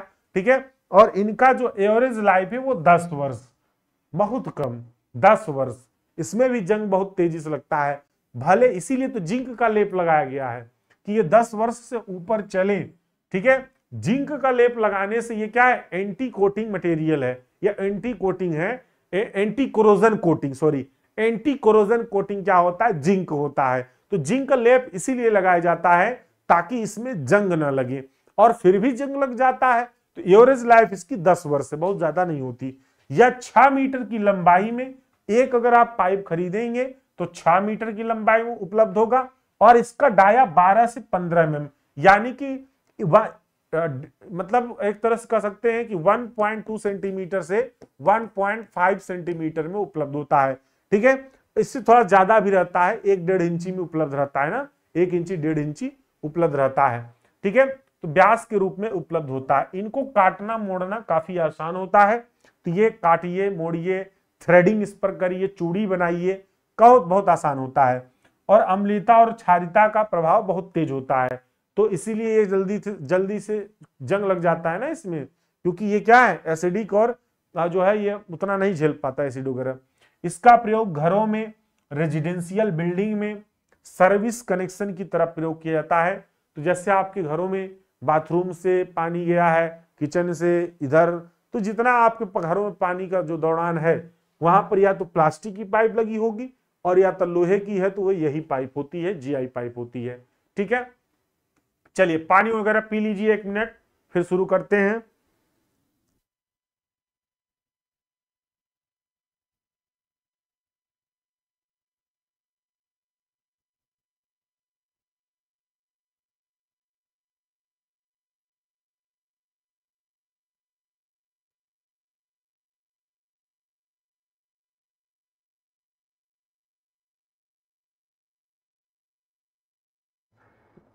चलिए, तो इसमें अब हम लोग देखेंगे copper, lead and brass pipe. Copper, lead and brass pipe एक ही बता दिया हूं, copper, lead and brass pipe. ये गर्म जल के सप्लाई के लिए प्रयोग किया जाता है। किसके लिए? गर्म जल के सप्लाई के लिए प्रयोग किया जाता है। यह स्मॉलर डाया में भी उपलब्ध होता है, बहुत कम डाया में उपलब्ध होगा। जहां पर गर्म जल सप्लाई करना है, जैसे आपका ऊपर छतों पर क्या लगा है, गीजर लगा होता है, अब छत से पानी बाथरूम में लाना है, तो वहां पर हम लोग ये सब पाइप यूज करेंगे। ये टिकाऊ होते हैं तथा इसमें जंग नहीं लगता, जल्दी जंग इसमें नहीं देखने को मिलता है। यह महंगी भी होती है, इसका प्रयोग लिमिटेड होता है, सभी जगह नहीं यूज करते। ब्रास पाइप कॉपर पाइप की तुलना में कठोर होता है, इसलिए ब्रास पाइप का उपयोग प्लम्बरिंग में या डेकोरेटिव पर्पस के लिए प्रदान करते हैं। ठीक है, डेकोरेटिव पर्पस मतलब समझ रहे हैं, जैसे कहीं पर पार्किंग वगैरह में चले जाइए, या फिर आप कहीं पर किसी के घर के सामने जो गार्डनिंग होता है उसमें चले जाइए, तो फव्वारा वगैरह खूब लगा होता है, तो वहां पर जो तमाम तरह के डेकोरेटिव यूज किए जाते हैं ना, देखिए पाइप वगैरह लगी रहती है, फव्वारा निकलता रहता है, तो उन सब जगहों पर जो है ज्यादातर क्या होता है, ब्रास पाइप यूज किया जाता है। ठीक है, लेड पाइप का प्रयोग सैनिटरी सिस्टम के लिए करते हैं। कभी भी लेड पाइप का प्रयोग वाटर सप्लाई के लिए नहीं करते। उसका कारण क्या है कि लेड है, शीशा है, और वो जहरीला होता है, आपकी सेहत के लिए नुकसानदायक होता है, इसीलिए जो है हम लोग लेड पाइप कभी भी वाटर सप्लाई के लिए नहीं करते। सैनिटरी सिस्टम के लिए हम लोग यूज करते हैं। जो फ्लश वगैरह करते हैं तो उसमें देखे होंगे व्हाइट व्हाइट सी पाइप लगी रहती है, वो लेड पाइप ही होती है, क्योंकि लेड जल को क्या करती है, विषैली जो है बना सकती है। इसमें ज्वाइंट क्या होता है, फ्लैंज ज्वाइंट, यूनियन ज्वाइंट, ये सब ज्वाइंट इसमें रहता है। सीमेंट कंक्रीट पाइप, ठीक है, सीमेंट कंक्रीट पाइप में आइए देखते हैं। अभी तक आप लोग कौन सी पाइपें देखे, धातु की पाइपें देखे, ठीक है, धातु की पाइपें आपने देखा। अब हम लोग सीमेंट कंक्रीट की पाइप देखेंगे, फिर हम लोग प्लास्टिक की पाइप देखेंगे, इस तरह से। तो इसमें अगर हम लोग देखें तो प्री स्ट्रेस्ड पाइप सबसे पहले है। कौन सी पाइप है, प्री स्ट्रेस्ड। प्री स्ट्रेस्ड आप लोग जानते हैं कि उसमें क्या होता है कि जो हमारी अंदर जो तारे वगैरह डली होती हैं उनको पहले से हम लोग स्ट्रेस्ड कर देते हैं, खींच कर क्या करेंगे, उनको पहले से स्ट्रेस्ड कर देते हैं। ठीक है, और स्ट्रेस करने के बाद उसके बाद फिर क्या करेंगे, टेंसाइल वार को पहले से लोड अप्लाई करके स्ट्रेस कर देंगे, स्ट्रेस जनरेट कर देते हैं। उसके बाद फिर उसमें हम लोग क्या करेंगे, कंक्रीट वगैरह सब डालते हैं। ठीक है, और बाद में फिर उस क्या होगा, वो जो है जैसे जमेगा, फिर उसके बाद लोड को छोड़ देंगे। तो 300 mm या उससे अधिक व्यास में आने वाले उच्च दाब को सहने के लिए सस्ता होता है। यानी कि बहुत अगर देखिए 300 mm या उससे अधिक जितनी पाइपें होती हैं बहुत ज्यादा दाब नहीं झेल पाती, तो ये झेल लेगा प्रीस्ट्रेस्ड पाइप। ठीक है, यह जंग का विरोध करता है, इसकी फ्लेक्सिबिलिटी बहुत कम होती है, ये फ्लेक्सिबल बहुत कम होगा। ठीक, आगे यहां पर देखेंगे हमारा RCC pipe, RCC concrete pipe, ये एकदम प्रीस्ट्रेस ही जैसा है, बस अंतर यही है कि इसमें जो वायर डाल रहे थे वो पहले से हाई टेंसाइल वायर था और पहले से तान दे रहे थे, यानी कि पहले से स्ट्रेस्ड कर दे रहे थे। ठीक है, प्रतिबल पहले उसमें अप्लाई कर रहे थे, प्री स्ट्रेस्ड कर दे रहे थे। इसमें ऐसा नहीं करेंगे, प्रिसिडेंस नहीं करते इसमें, ठीक है। इसमें हम लोग क्या करते हैं, सेम उसी तरह है, बस इसमें क्या करेंगे, वायर डाल के और सीधे हम लोग क्या करेंगे, कंक्रीटिंग वगैरह कर देते हैं, ठीक है। वायर की जगह, अच्छा इसमें हाई टेंसाइल वायर की जगह पर हम लोग माइल्ड स्टील रॉड डालते हैं, ठीक है। माइल्ड स्टील रॉड, पतली वाली छड़ डाल देंगे। यह बहुत उच्च 200 से 600 किलो न्यूटन परिमीटर स्क्वायर को सहन नहीं कर सकता। इससे ज्यादा ये नहीं सहन कर पाएगा लोड को, इस बात को समझिएगा। ये ज्यादा लोड को बियर करेगा, ये उतना ज्यादा लोड को बियर नहीं करेगा, ठीक है। लेकिन वो महंगा पड़ता है, इसीलिए लोग ज्यादा नहीं यूज करते हैं, ठीक है। और ये जो आरसीसी की पाइप है, ये काफी भारी होते हैं, इसलिए परिवहन में असुविधा होती है इनको। कहीं पर ले जाना है, बिछाना है ना, तो वहीं पर कास्टिंग कर लेते हैं ज्यादातर केसेस में। इसको जल के अंदर बिछा सकते हैं, क्योंकि भारी होने के कारण यह तैरता नहीं है, ये फायदा है। साइट में निर्माण करना आसान होता है, इसमें 1-2-2 का मिश्रण प्रयोग करते हैं, तो ज्यादातर कंस्ट्रक्शन साइट पर ही इसको बना लिया जाता है, इस पाइप को, ठीक है। इनका जीवन काल लगभग 50 वर्ष होता है। इनका रिपेयर आज अगर देखें तो ये जो है रिपेयर इनका जो है काफी कठिन होता है, तो रिपेयरिंग काम इसका जो है बहुत कठिन है। अम्ल, क्षार व सल्फर की यौगिक के कारण इसमें जंग एवं क्षरण की समस्या होती है। देखिए यही है, कोई भी कंक्रीट की पाइप है उसमें अम्ल है, क्षार है या फिर सल्फेट, और पानी जो भी गंदा पानी होगा या फिर खारा पानी होगा उसमें सल्फेट होगा ही होगा। और वो सल्फेट क्या करेगा, सीमेंट के जो सीमेंट में एल्यूमिना है तो एल्यूमिनोफेराइड अम्ल एल्यूमिनो सल्फेट बन जाएगा। एल्यूमिनो सल्फेट जब बनेगा तो क्या होगा, उसमें डीके होना शुरू हो जाएगा, ठीक है। तो ये थोड़ा सा नुकसानदेह है, तो इसमें यह समस्या आती है। श्रिंकेज या क्रैक और प्रोसेसिंग के कारण पाइप में लीकेज का खतरा होता है, ठीक है। तो कहीं पर क्रैक आ गया या पोरस है थोड़ा सा, अगर देखिए तो लीक मतलब पोरस है यानी कि छिद्र युक्त है, तो इसमें क्या होगा, लीक होने लगेगा, तो ये थोड़ी सी समस्या आती है। इसकी लंबाई 3.5 मीटर, डाया 1.8 मीटर तक ये मार्केट में उपलब्ध हो जाता है, ठीक है। इसका प्रयोग ज्यादातर जो है लेटरल मेंस, अगर देखिए नहीं, ये एक तरह से अगर वाटर मेंस में तो करते हैं, वाटर मेंस में ही करिए, ठीक है, वाटर मेंस में ही इसकी प्रयोग करेंगे। वाटर मेंस मतलब समझ रहे हैं, जहां पर हमारा ये पानी देखिए, एक हम आपको दिखाए थे अभी, यहां पर ये देखिए ये वाटर मेंस है। जैसे टैंक से हम लोग जब मेंस पाइप निकलती है, तो ये पाइप जो है आपका ज्यादातर जो है आरसीसी की पाइप या फिर प्री स्ट्रेस्ड पाइप होती है, आरसीसी पाइप या फिर प्री स्ट्रेस्ड पाइप, और यहीं से आपका डिस्ट्रीब्यूटरी मेल निकलता है, ठीक है। तो जो मेंस पाइप है वो आपकी यही वाली होती है, ठीक। चलिए नेक्स्ट हम लोग देखते हैं यहां पर, हाँ नेक्स्ट हम लोग देखते हैं एस्बेस्टस पाइप। कितने लोग एस्बेस्टस पाइप देखें, अब इसका उपयोग कहीं नहीं होता, जल्दी नहीं देखने को मिलेगा।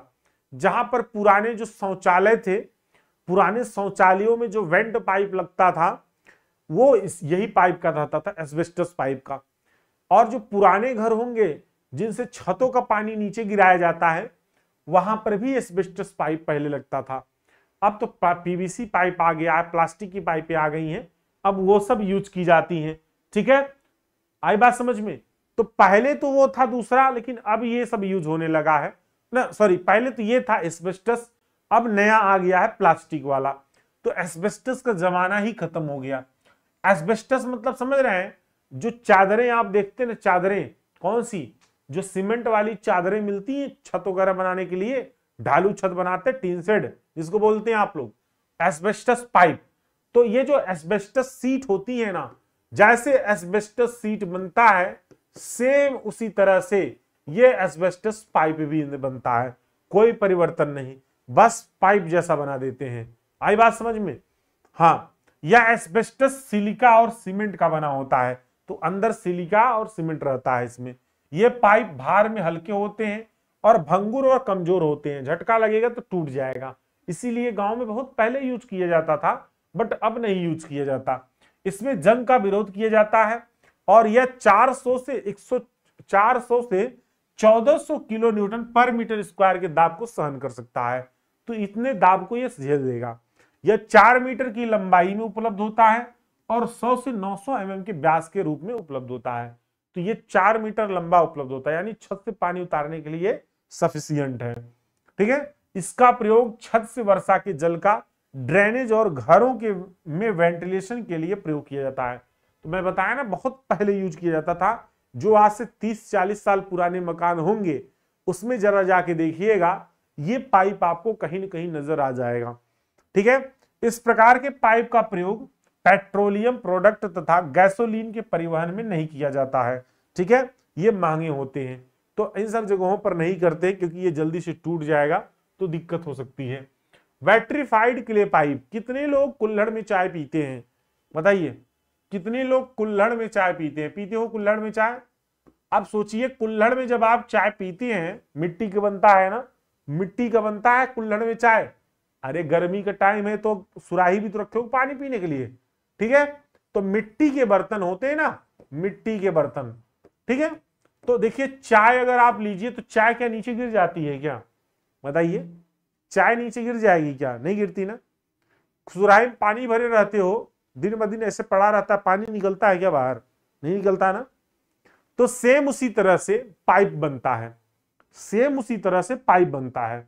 तो मिट्टी की ही ये पाइप रहती है, उसको पका दिया जाता है, मशीन से बनाते हैं, उसको बोलते हैं वैट्रिफाइड क्ले पाइप। क्या बोलते हैं? वैट्रिफाइड क्ले पाइप। ठीक है, तो ये जो है सामान्यतः इसका प्रयोग प्रेशर पाइप की तरह नहीं करते हैं, जहां पर बहुत दाब होता है वहां नहीं करते क्योंकि ये टूट जाएगा पाइप। ठीक है, यह तनन में बहुत कमजोर होता है, कुल्हड़ भी तो तनन में कमजोर है ना, तानिए तो टूट जाएगा तुरंत। इसमें जंग नहीं लगता। इसका प्रयोग सीवर में आंशिक गहराई के बहते हुए सीवेज के लिए प्रयोग किया जाता है। तो ये सीवर वगैरह में यूज किया जाता है, पानी के पीने के लिए यूज नहीं किया जाता। अगर ध्यान रखिएगा, यही सबसे अब सीखना है आपको। अभी तक मैं जितना पाइप पढ़ाया था वो सभी पाइप कहां पर यूज हो सकता था? पानी पीने के लिए। ये वाला जो पाइप है ये सीवर में यूज होगा। अगर एग्जाम में आएगा कि पीने वाले पानी के लिए कौन कौन सा हम लोग पाइप यूज करेंगे, तो ऊपर वाला आप सभी लिख सकते हैं और अभी एक प्लास्टिक पाइप बताएंगे वो लिख सकते हैं। बाकी ये जो बता रहे हैं, ये अगर क्वेश्चन में आ गया कि सीवर पाइप के लिए कौन कौन सी पाइप यूज करेंगे, तो वो तो रहेंगे ही रहेंगे और ये भी लिख सकते हैं। आई बात समझ में? तो दोनों तरीकों को आपको मैंने इसमें बता दिया। Glass fibre reinforcement concrete pipe, ये भी आपका जो है, ये भी आपका इस प्रकार पाइप में ऐसे ग्लास का प्रयोग किया जाता है जो क्षारीयता का विरोध करता हो, तो ग्लास मिक्स करके बनाया जाता है ये। ठीक है, ग्लास रेनफोर्समेंट में क्या होता है कि रहती कंक्रीट ही है, जो क्षण डालते हैं उसकी जगह पे हम लोग ग्लास डाल देते हैं बस। ठीक है, तो रेनफोर्समेंट स्ट्रांग होता है, जंग का विरोध करता है और इसमें कम थिकनेस वाले पाइप की आवश्यकता होती है। ठीक है, तो बहुत कम जहां पर आवश्यकता होगी थिकनेस वाली, वहीं पर ये पाइप बनाए जाएंगे। अब आ गया प्लास्टिक की पाइप, ये सबसे महत्वपूर्ण पाइप है। ठीक है, तो इसमें क्या होता है, प्लास्टिक पाइप जो है, इसका अगर एडवांटेज हम देखें प्लास्टिक की पाइप का, प्लास्टिक पाइप का एडवांटेज अगर देखें तो ये काफी दृढ़ होते हैं और क्या होते हैं, काफी टफेस्ट भी होते हैं ना। टफेस्ट मतलब कि बहुत ज्यादा चिमड़ापन होता है, बार बार पीटेंगे तो ये टूटेंगे नहीं। ठीक है, बार बार पीटेंगे तो ये टूटेंगे नहीं। ठीक है, इसमें जंग भी नहीं लगता और ये हल्के भी होते हैं और ट्रांसपोर्टेशन में भी ये काफी इसमें सुविधा मिलती रहती है ना। ट्रांसपोर्टेशन में क्या होती है, बहुत ज्यादा इसमें सुविधा मिलती है कि नहीं मिलती है बताइए। और अगर हम यहां पर देखें कि इनकी हाइड्रोलिक एफिशिएंसी भी काफी अच्छी होती है। ठीक है, यानी काफी ऊंचाई तक ये पानी चढ़ा सकते हैं। ये लगभग 100 मीटर तक के प्रेशर हेड को सहन कर सकते हैं, यानी अगर 100 मीटर से क्या हो कि अगर प्रेशर लगाया जाए तो ये अच्छी तरह से क्या कर सकते हैं, झेल सकते हैं, है ना। झेल सकते हैं कि नहीं झेल सकते? आसानी से झेल सकते हैं। ये सस्ते भी होते हैं, मार्केट में सस्ते भी मिलते हैं। इसमें 3 तरह की पाइपें हैं, low density polyethylene pipe, high density polyethylene pipe और एक होता है पॉलीविनाइल क्लोराइड पीवीसी पाइप। आजकल जो सबसे ज्यादा यूज हो रहा है वो पीवीसी पाइप यूज हो रहा है और सीपीवीसी पाइप यूज हो रहा है। ठीक है, कौन सी पाइप यूज हो रहा है? पीवीसी पाइप और सीपीवीसी पाइप सबसे ज्यादा यूज हो रहा है। ठीक है, एक मिनट रुकिए।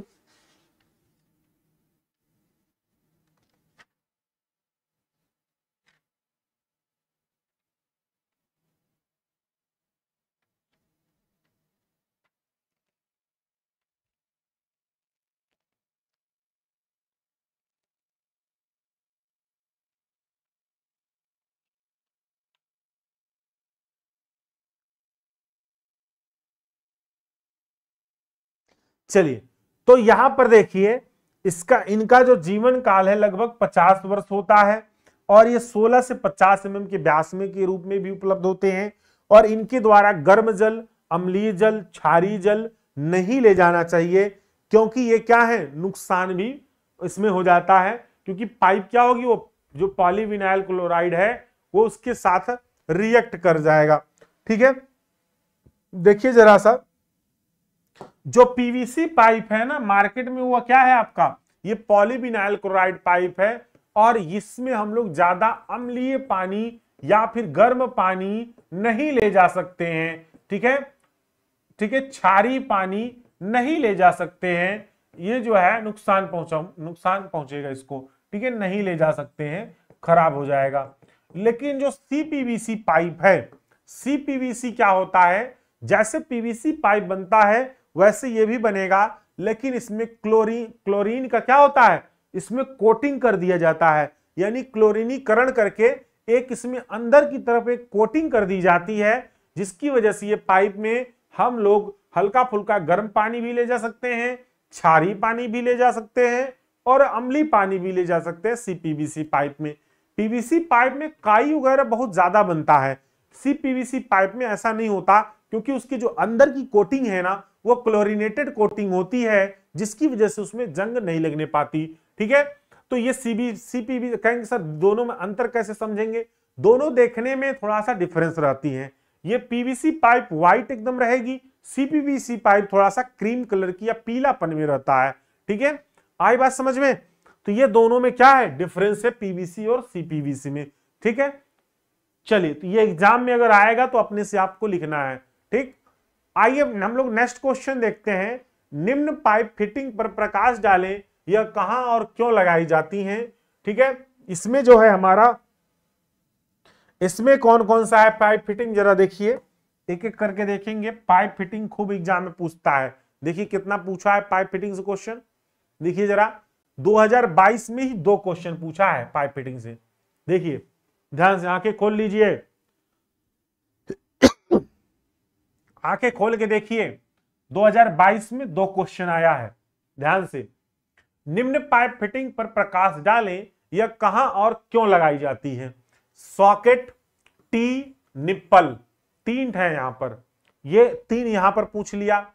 एक और क्वेश्चन जो पूछा है, सॉकेट टी यूनियन की पाइपलाइन के कार्य में क्या उपयोगिता है, ये 2022 में क्वेश्चन पूछा। बेंड एल्बो का महत्व सचित्र लिखिए, सचित्र मतलब चित्र बनाकर लिखिए, 2022 में क्वेश्चन पूछा। ठीक है, देखिए ये हमारा क्या है, निप्पल है, ये जो है ये क्या है, निप्पल है। ये हमारा क्या है, एडाप्टर है। ये हमारा क्या है, बेंड। बेंड बहुत सारे टाइप के होते हैं, देखिए बेंड अलग अलग टाइप के दिख रहे हैं ना, ये हमारा टी है। ठीक है, वो हमारा क्रॉस है, वो हमारा रेड्यूसर है, ये हमारा बर्म है। तो आइए एक एक के बारे में समझते हैं। ठीक है, कि ये सब क्या चीजें होती हैं। ठीक है, चलिए, तो सॉकेट क्या है, टी क्या है, पहले इन सबको एक एक करके देखेंगे और एक एक करके चित्र भी समझते चलेंगे। ठीक, चलिए, तो सॉकेट क्या है, देखिए सॉकेट क्या है। सॉकेट 2 पाइपों को लंबाई की दिशा में जोड़ने के लिए सॉकेट लगाया जाता है। जैसे एक ऐसे कोई पाइप ऐसे पीछे से आ रही है और इस पाइप और एक और पाइप कोई ऐसे है नई वाली, अब इन दोनों पाइपों को क्या करना है, आपस में ऐसे इन दोनों पाइपों को जोड़ना है, तो क्या करना पड़ेगा, हमें एक सॉकेट लगानी पड़ेगी। क्या लगाना पड़ेगा, सॉकेट लगाना पड़ेगा।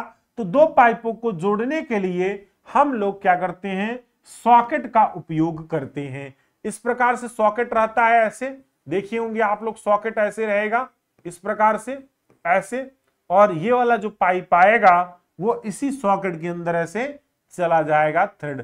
सॉकेट के अंदर क्या होता है, थ्रेड बना होता है, इस प्रकार से थ्रेड बना होता है सॉकेट के अंदर।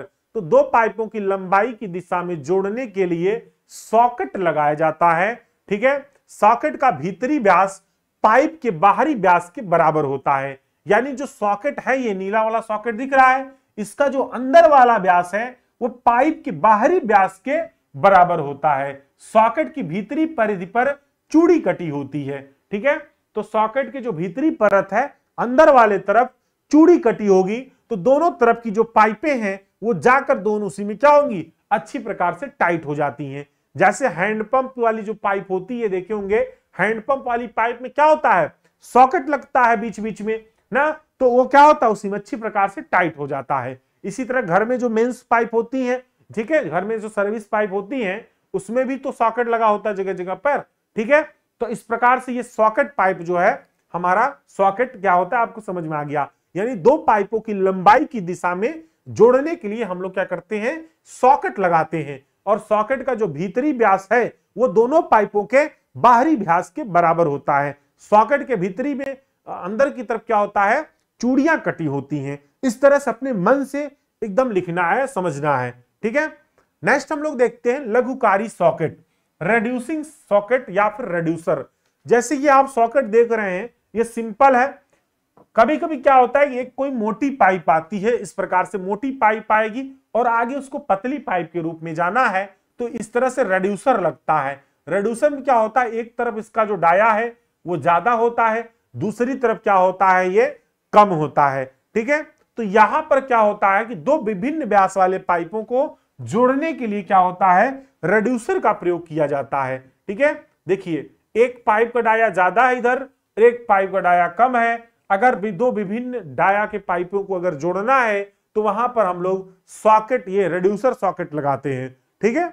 आई बात समझ में, क्या लगाते हैं, रेड्यूसर सॉकेट लगाते हैं। देखिए चित्र में है, सॉकेट नहीं है क्या, नहीं सॉकेट नहीं है लेकिन ये रेड्यूसर है, सॉकेट नहीं है लेकिन रेड्यूसर है, ठीक है। चलिए नेक्स्ट हम लोग देखेंगे एल्बो। नेक्स्ट हम लोग देखेंगे एल्बो। एल्बो जो है इसको आइए देख लेते हैं, एल्बो, ठीक है। यह दो पाइपों को 90 डिग्री कोण पर जोड़ने के काम आती है। जहां पर 90 डिग्री आएगा, जैसे एक पाइप ऐसे जा रही है और दूसरी पाइप ठीक ऐसे 90 डिग्री आनी है, तो वहां पर हम लोग क्या करते हैं, एल्बो लगाते हैं। क्या करेंगे, एल्बो लगाएंगे ऐसे, ठीक है, ऐसे ऐसे एल्बो लगा देते हैं इस प्रकार से, देख रहे हैं एल्बो। तो एल्बो काम क्या है, 90 डिग्री पर पाइप को जोड़ने के लिए, दो पाइपों को 90 डिग्री कोण पर जोड़ने के काम आती है। इसकी भीतरी चूड़ी कटी होती है, इसमें भी अंदर की तरफ चूड़ी कटा होगा, ठीक है। और ये जो अंदर के व्यास है वो जोड़ने वाले पाइप के व्यास के बराबर होता है, ठीक है। इस एल्बो का जो अंदर वाला व्यास है, अंदर वाला जो व्यास है वो बाहर जो पाइपें दोनों हैं, जिन पाइपों को जोड़ना है उसके बाहरी व्यास के बराबर होता है, ठीक है। आगे यहां पर देखेंगे रेड्यूसर एल्बो एक होता है। एक रेड्यूसर एल्बो जो होगा ये बड़े पाइप की, यानी कि एक तरफ मान लीजिए 2 इंच की पाइप है, दूसरी तरफ 1 इंच की पाइप है, 2 इंच की से 1 इंच की में बनाना है वो भी 90 डिग्री पर, तब वहां पर हम लोग रेड्यूसर एल्बो यूज करते हैं। तो एल्बो का काम यही है मेन कि 90 डिग्री पर जहां पर दो पाइप आपस में मिले वहीं पर हम लोग एल्बो लगाएंगे, ठीक है। एल्बो तो हो गया आपका। अब एक आता है 90 डिग्री मोड़, बेंड। ये कहता है हमारा बेंड। बेंड देखिए कई प्रकार के होते हैं, 90 डिग्री वाले भी आते हैं, ठीक है। और पाइप का ये टुकड़ा होता है, ये एल्बो क्या, एल्बो तो सॉकेट जैसा रहता है, लेकिन जो ये वाला बेंड है ना, ये 90 डिग्री बेंड है। ऐसे क्या है 90 डिग्री बेंड, तो कहीं पर भी पाइप, ये पाइप ही होती है, बस बेंड कर दिया जाता है, पाइप का टुकड़ा है लेकिन ये 90 डिग्री पर मोड़ा गया होता है। इसमें ही और सारे जो है अलग अलग टाइप के मोड़े गए होते हैं। तो इस प्रकार से ये जो है अलग अलग टाइप के देखने को मिलते हैं। ये देखिए अलग अलग टाइप के, जैसे 1/6 बेंड है, ऐसे हल्का सा मुड़ा रहता है। ये 1/4 बेंड है, ये वाई टाइप का बेंड है, ये टी टाइप का है, क्रॉस है। इस तरह से बहुत सारे अलग अलग देखते मिलते हैं। चलिए आगे देखेंगे हम लोग। अन्य कोण दिशा परिवर्तन के लिए डिग्री के बेंड प्रयोग किए जाते हैं। बैंड की जो परिधि है, जितना भाग घेर लेता है उसके अनुसार इसे पुकारा जाता है। जैसे 1/4 बेंड, 1/8 बेंड, ठीक है, इस तरह से, यानी कि 90 डिग्री वाले, 45 डिग्री वाले, इस तरह से बेंड मिलते हैं। नेक्स्ट है हमारा टी। नेक्स्ट क्या है, टी। ये टी होता है, जैसे क्या होती है, मान लीजिए कोई ऐसे हमारी पाइपलाइन जा रही है और यहीं से कोई नई पाइपलाइन निकालनी है, तो यहां पर हमें क्या लगाना पड़ेगा, टी लगाना पड़ेगा। तो यहां पर हम लोग क्या करते हैं, यहीं पर टी लगा देते हैं ऐसे। देखिए इस पाइप को काटेंगे और ऐसे यहीं पर क्या करेंगे, ऐसे टी लगा देंगे, ऐसे देख रहे हैं, ऐसे टी, इस प्रकार से टी लग जाता है, ठीक है। तो पाइपलाइन में दूसरा पाइप इसके लंबवत जोड़ने के लिए टी का उपयोग किया जाता है। कोई पाइपलाइन सीधे जा रही होती है और उसमें कोई लंबवत एक पाइपलाइन जोड़नी है तो हम लोग टी लगाकर क्या करते हैं, ज्वाइंट कर देते हैं। इसके 3 सिरे समान व्यास के होते हैं, ठीक है, और लंबवत सिरा कम व्यास का हो सकता है। तो ये दोनों समान रहेंगे, लेकिन ये सामने वाला कम भी हो सकता है, बराबर भी हो सकता है, जैसा देखिए मार्केट में दोनों मिलता है, ठीक है। और इन तीनों सिरों पर सॉकेट बने रहते हैं। सॉकेट का मतलब पाइपें इसके अंदर जाती हैं, ठीक है। इस टाइप का ये टी हमारा मिलता है। टी का काम क्या है, मेन पाइपलाइन या कोई पाइपलाइन जा रही है और उसमें कोई एक हमारी नई दूसरी क्या है, लंबवत पाइप लगानी है, तो उसके लिए हम लोग क्या करेंगे, टी यूज करेंगे। वाई या वाई बेंड, वाई बेंड आपको समझ में आ गया, जैसे टी है वो सिर्फ वाई टाइप का होता है, ठीक है, ऐसे वाई टाइप का होगा, इस प्रकार से वाई टाइप का रहता है ऐसे, ठीक है। तो इसमें क्या होता है कि कोई मेन पाइपलाइन है और 60 डिग्री पर अगर यहां पर 2 पाइपलाइनें निकलनी है तो यहां पर हम लोग क्या करेंगे, वाई लगाते हैं, ठीक है। जैसे मेन मुख्य लाइन से 60 डिग्री पर दूसरी शाखा लगाने के लिए उपयोग किया जाता है। तो इस तरह से यहां पर कोई एक पाइपलाइन जा रही सीधे, दूसरी निकालनी है तिरछे एंगल पर मान लीजिए, तब हम लोग वहां पर वाई बेंड लगाएंगे, ठीक है। अब हम लोग यहां पर नेक्स्ट देखते हैं क्रॉस। नेक्स्ट देखते हैं क्रॉस। जब 2 पाइपलाइनें एक दूसरे को 90 डिग्री पर काटती हैं तो उन्हें हम लोग आपस में जोड़ने के लिए क्रॉस का उपयोग किया जाता है, ठीक है। तो यहां पर क्रॉस भी यूज करते हैं। जैसे 2 पाइपें आपस में क्या हो रही हैं, लाइन देखिए, जब 2 पाइपलाइनें एक दूसरे को 90 डिग्री पर काटे, ऐसे एक पाइपलाइन जा रही, एक ऐसे पाइपलाइन जा रही है, तो अगर यहीं पर आपको उसी लेवल पर ले जाना है तब आपको यहां पर क्रॉस लगाना पड़ेगा लाके, ठीक है।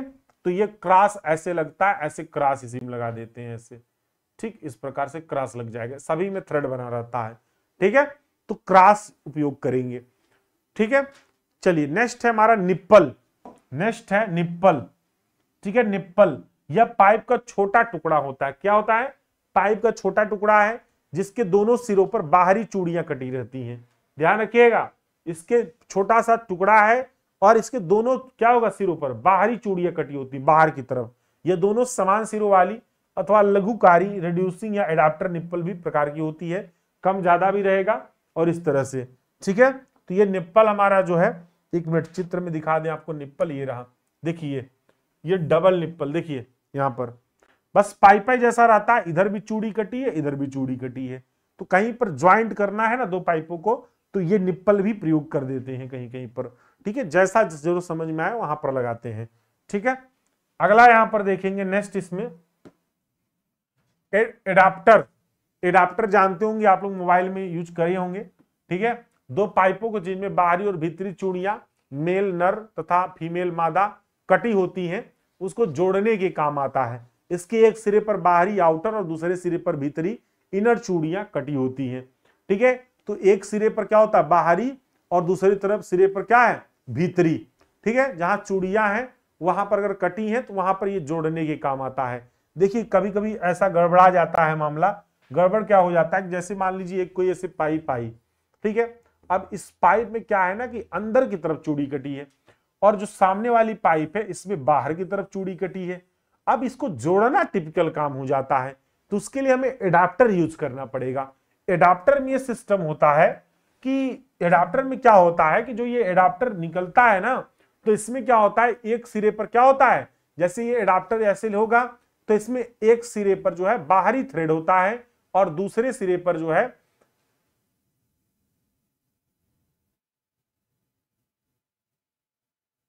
एक मिनट, हाँ, एक तरफ ये बाहरी थ्रेड और दूसरे तरफ यहां पर अंदर की तरफ थ्रेड होता है ऐसे, ठीक है।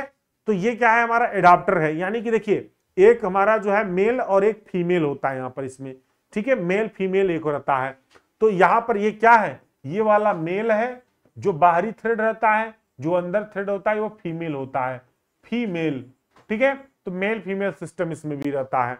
तो यहां पर क्या होगा, अब ये जो अंदर थ्रेड है और ये इसमें बाहर थ्रेड है तो इसमें सेट हो जाएगी, इसमें सेट हो जाएगा, ठीक है। तो इसके लिए ये यूज होता है। तो यहां पर एडाप्टर है कि नहीं, जरा देखिए, एडाप्टर है नहीं है, हाँ है, तो ये देखिए ये रहा। अब ये देखिए एडाप्टर है ना, बाहर की तरफ थ्रेड है और अंदर की तरफ थ्रेड है ना, इस तरह से, तो इस तरह से, और इसमें इसको बोलते हैं फीमेल, क्या बोलते हैं इसको, फीमेल, और इसको क्या बोलते हैं, मेल।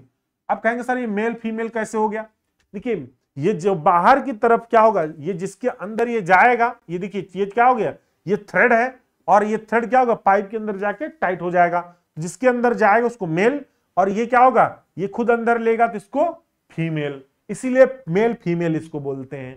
ठीक है, तो पाइप फिटिंग में ये चीज आपको ध्यान में रखना है कि मेल फीमेल किसको कहते हैं। चलिए, तो आई बात समझ में, मेल फीमेल सिस्टम। चलिए, तो यहां पर ये क्या है हमारा, नेक्स्ट अब हम लोग देखेंगे बार्ब। यह फ्लेक्सिबल पाइपों को जोड़ने के काम आती है। जो फ्लेक्सिबल पाइपें होती है ना, लचकदार टाइप की, उसमें बर्ब का यूज करते हैं। इसके एक सिरे पर मेल चूड़ियां कटी होती हैं, दूसरे सिरे पर बर्ब ट्यूब का होता है, यानी एक तरफ मेल चूड़ी कटी होगी ऐसे, और एक तरफ ट्यूब बना होता है, ऐसी एक चूड़ी बार बार कटी रहती है, और एक तरफ ऐसे जो है मेल ऐसे प्लेन रहता है। ठीक, इसको हम लोग बर्ब बोलते हैं। ठीक है, जिस पाइप फिटिंग की बाहरी परिधि पर चूड़ियां कटी होती हैं उसमें मेल थ्रेडेड कहेंगे, जिस फिटिंग के भीतरी परिधि पर चूड़ियां कटी होती है उसे फीमेल थ्रेडेड कहते हैं। इस तरह से इसका नाम भी अलग अलग हो जाता है। ठीक है, तो ये उतना नहीं पूछता है। अब कहेंगे सर पाइप फिटिंग में क्या पूछ सकता है, तो आइए जरा टिक मार कर लीजिए कि इसमें क्या क्या पूछ सकता है। तो ये दोनों नहीं पूछेगा, इसमें से आपका जैसे एग्जाम में ये पूछेगा आपका, ये क्यों, अरे रफ नहीं आ गया फिर से, ये देखिए इसमें आपका निप्पल पूछेगा, इसमें आपका ये पूछेगा, टी पूछेगा, निप्पल पूछेगा, क्रॉस भी उतना नहीं पूछता है। ठीक है, और उसके बाद सॉकेट तो पूछ ही लिया था, एल्बो पूछ ही लिया था, बेंड पूछ ही लिया था, तो ये पूछ ही लिया था, अभी 2022 में पूछा ही था। तो ये सब महत्वपूर्ण है। ठीक है, ये सब आपके क्या है, सब महत्वपूर्ण है, इसलिए टिक लगाइएगा जरूर। ठीक है, क्या कह रहे हैं सर, मेरा हरियाणा जेई का एग्जाम है, प्लीज पेंडिंग सब्जेक्ट का भी एमसीक्यू करवा दो सर।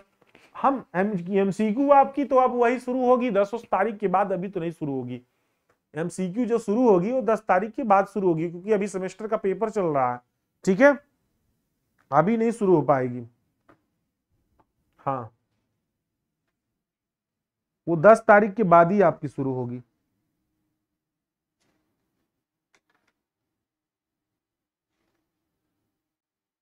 चलिए, ठीक है, समझ में आया। तो ये सबसे ज्यादा महत्वपूर्ण क्वेश्चन है, अगर आप इसको रट्टा मार दीजिए एकदम अच्छे से, चित्र तो बना लीजिए, तो आपके एग्जाम में काम हो जाना है। ठीक है, तो सभी लोग ध्यान से इसको एकदम रट डालिए। ठीक है, चलिए अब आपके लिए हम एक असाइनमेंट देते हैं। पाइप ज्वाइंट कितने प्रकार की होती है, अब इसको तो पढ़ाना नहीं है इसलिए नहीं पढ़ाएंगे इसको, अब सही मजाक नहीं कर रहे हैं। पाइप ज्वाइंट कितने प्रकार की होती, किसी एक को सचित्र समझाइए। ये नोट्स में तो रहेगा, क्योंकि ये हम WWE में पढ़ा चुके हैं आपको, और कुछ करना नहीं है, सिर्फ आपको सिंपल पढ़ना है। ये WWE में पढ़ा चुके हैं, हम सबको पढ़ाए हैं, किसी एक को नहीं, सबको ये पढ़ाए हैं। पाइप ज्वाइंट कितने प्रकार के होते हैं, socket and spigot joint, flange joint, expansion joint, flexible joint, couple joint, Victaulic joint, screw and socket joint, collar joint, welded joint, चित्र सहित भी समझाए हैं। तो ये सब है आपको, इसको आपको खुद से पढ़ना। ठीक है, सब ये है चित्र में, और ये अच्छे समझाए भी हैं, इसको नहीं पढ़ाएंगे। ठीक, चलिए, तो यहां पर ये चैप्टर 2 खत्म होता है। एक क्वेश्चन उत्तर सहित है और पढ़ा हुआ है, इसलिए उसको आपको खुद से पढ़ना है। सभी लोग इसका पीडीएफ कहां से लेंगे, बीके एजुकेशन ऐप पर डाउनलोड हो जाएगा, अभी अपलोड हो जाएगा, एजुकेशन ऐप पर डाउनलोड कर लीजिएगा और स्टडी मटेरियल में चले जाइएगा। ठीक है, उसी में ऊपर 3 डैश है, टच करेंगे तो स्टडी मटेरियल में चले जाएंगे, उसमें पब्लिक हाँ प्लम्बिंग के नाम से फोल्डर बनेगा, तो उसमें रहेगा आपका। ठीक है, तो वहां से डाउनलोड कर लीजिएगा। चलिए, ओके, बाय बाय। इसके आगे अब कल देख लिया जाएगा। कल चैप्टर नंबर 3, 4, 5, 6, 5-6 चैप्टर, जो 5वां 6वां है बहुत छोटा चैप्टर है। ठीक है, बहुत छोटा चैप्टर है, तो कल खत्म हो जाएगा आपका। कल आपकी क्लास जहां तक है, मैं देखिए कोशिश करता हूं जल्दी शुरू करके जल्दी खत्म कर दूंगा। ठीक है, तो बार बार परेशान मत होइएगा, जल्दी शुरू करके जल्दी खत्म करेंगे। ठीक है, हाँ पहले आरएमबी ले लेंगे फिर आपकी ले लेंगे। ठीक, चलिए, ओके, बाय बाय।